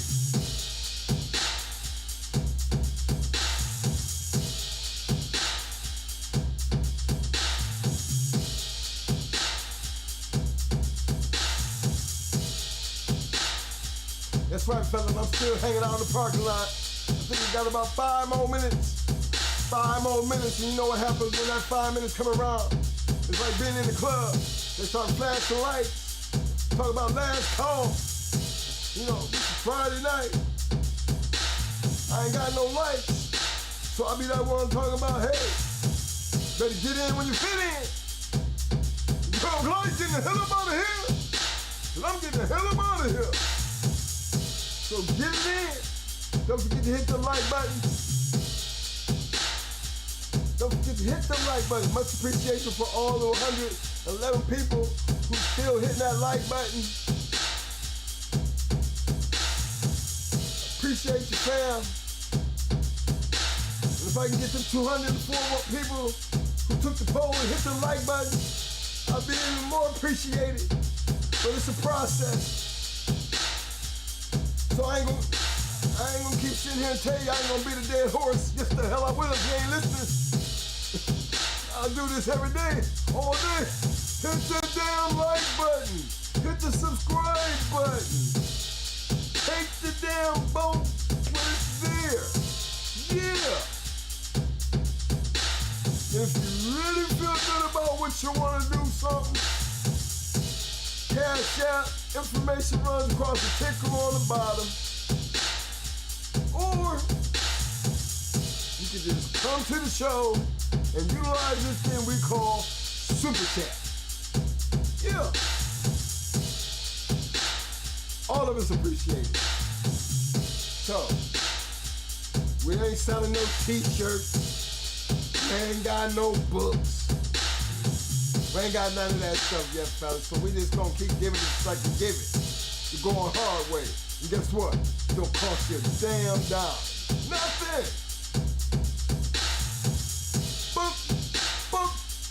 Book worthy of information is all in the video. Imagine if I could just put all these videos in a set and sell them by volume. You know how they be doing them exercise videos? And they used to sell them for like $25, $30. Say your video and then say you just compliment the video to tell you how to do jumping jacks. You know what I mean? Oh no. Nah, we ain't gonna do that, bro. We can't do that, bro. We just gonna keep doing what we doing. Give back to the game. All we ask you to do is give back with just a little bit of appreciation. Help us move forward to do the things that we can do to expand what we're doing. Because it takes a crew.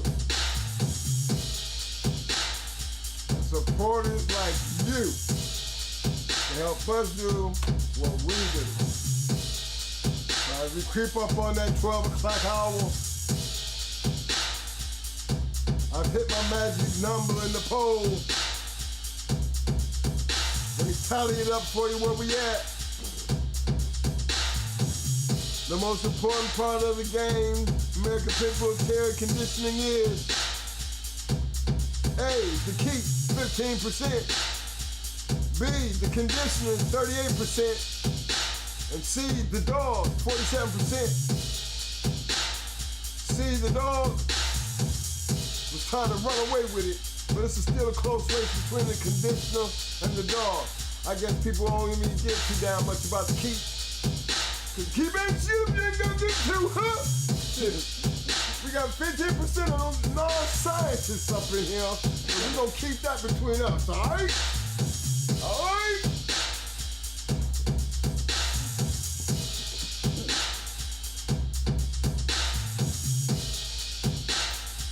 Yeah, for the 36 still, I know it says 36, but I know 40 people still hanging out there in the parking lot. You know, y'all do that last crew, I'll be like, yo man, don't make me cut the lights out on you, fam.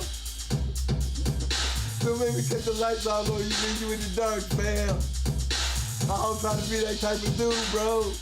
You don't see the lights flashing? You know, I be that same person when they be clicking the lights at the bar, talk about last drinks, right? I be standing at the bar. You know, like, man, come on, man. Go serve it. I want to be the last drink of the night. I want my money to be the last thing to go in the drawer tonight. I'm gonna play you all the way to the damn end. They gonna be like, come on, Mike, time to go, man. So man, go ahead and fill that up, bro. See, she's still opening the damn door. Put this slide out with you. I said, by the time y'all wipe off the counter, man, I'd better knock this drink down my mouth. That's how y'all be hanging out in the parking lot. The minute I shut it down, man, I got about 15 motherfucking emails. Twin.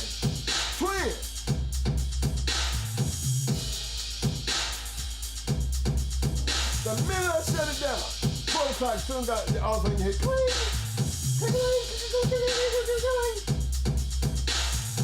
Y'all waiting on me to leave the parking lot, because you know when I leave the parking lot, I'm gonna have my phone. And that's the best time to try to catch me with your emails, right? You hear me?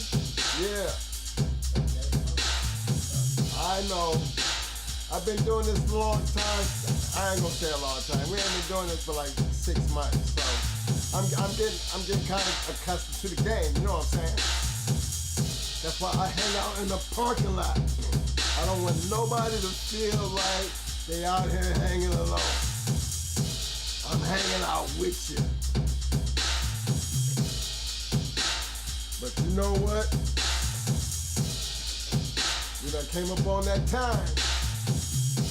This is the weekend, fellas. I want everybody to enjoy your weekend. Stay safe. You know, stay safe. And for all my new viewers, if you happen to see this video or drop it in, all I ask you to do is make sure you just stop by and just hit that like button. If you're not a subscriber, hit that subscribe button. You can hit that notification button, but just remember this. We're only on Tuesdays and Fridays. Tuesdays, Talk Shit Tuesday, Hot Mic Friday, 8 o'clock, like clockwork. So, all we ask you to do, stop by, get a chance to check out the show, come in the chat, participate, show up. I watch the chat very closely. Don't take much, you'll be getting your hardware. That's why we got the blue. And here, we try to turn our whole room blue. We're dogmen, that's how we do it. So, until the next time I reach out to you, everybody remember to stay safe. I'm finna break this baby down, and we gonna go all rocking.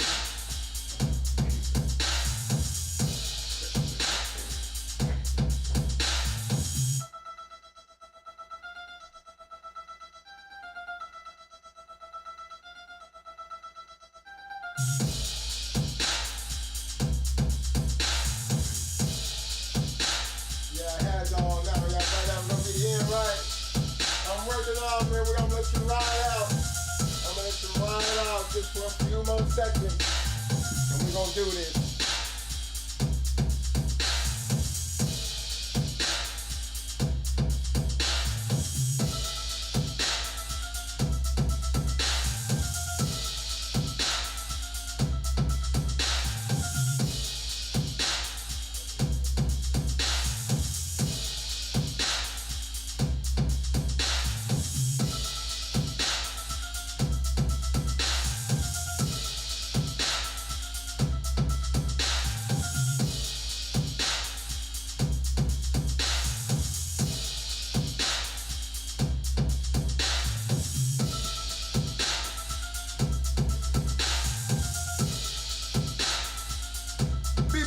What's up, fam? I see you still hanging in there, baby. Yeah, we're gonna appreciate the comments, fam. As always, we're always gonna try to keep it up to the best of our ability. I want you to keep being a supporter, keep showing up, fam, because we would not do this unless it was people like you who would keep giving us some encouragement to keep doing it, fam. So shout out to you. Much love. Salute. BB Buckshot. Thank you, fam. Love that comment, man. But you know what? That's what it's all about, dog. You appreciate what we do, and we appreciate you for being here and keeping us doing it. That's love, baby. We need more of that going on. The where else we gonna do it is dog men, right? That's where I'm at. We all on the same accord, baby. That's why you blue, baby. You the man. That's what I'm BB Buckshot, one of our loyal supporters, one of the moderators, and as you notice, he's in blue. Dog man, the heart. Good man. We need a lot of that, fellas. We're gonna grow. We're gonna keep on growing. But you know what? Parking lot's shutting down.